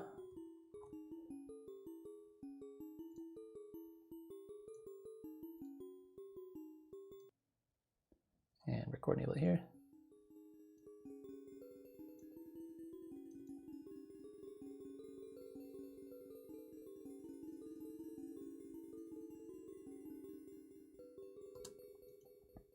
And then there's like, cool, here's a melody that I can use.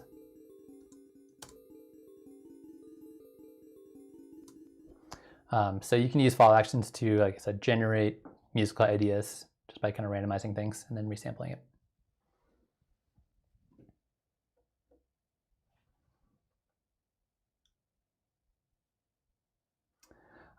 Cool, so I think I'm gonna call it there for the evening. I'm gonna try to keep doing this like 2 hours or so. Appreciate all you guys for coming in and hanging out. Once again, I'm gonna try to keep the schedule, so Tuesdays 5 p.m. Mountain Time, and then Fridays 5 p.m. Mountain Time. I'm gonna do another song feedback stream on Friday. I don't know how many of you guys were there for last stream, but a bunch of people showed up and we listened to tracks and it was super fun. So I'm gonna be doing that again on Friday if you guys are around. Most likely I will be trying to set up the Discord sometime this week. And I wanna set it up that if you're in the Discord, you can submit songs for song feedback. And that way, if you can't make it to the stream, I'll still give you feedback. And then you can at least check the video later on, because you can always watch the videos later.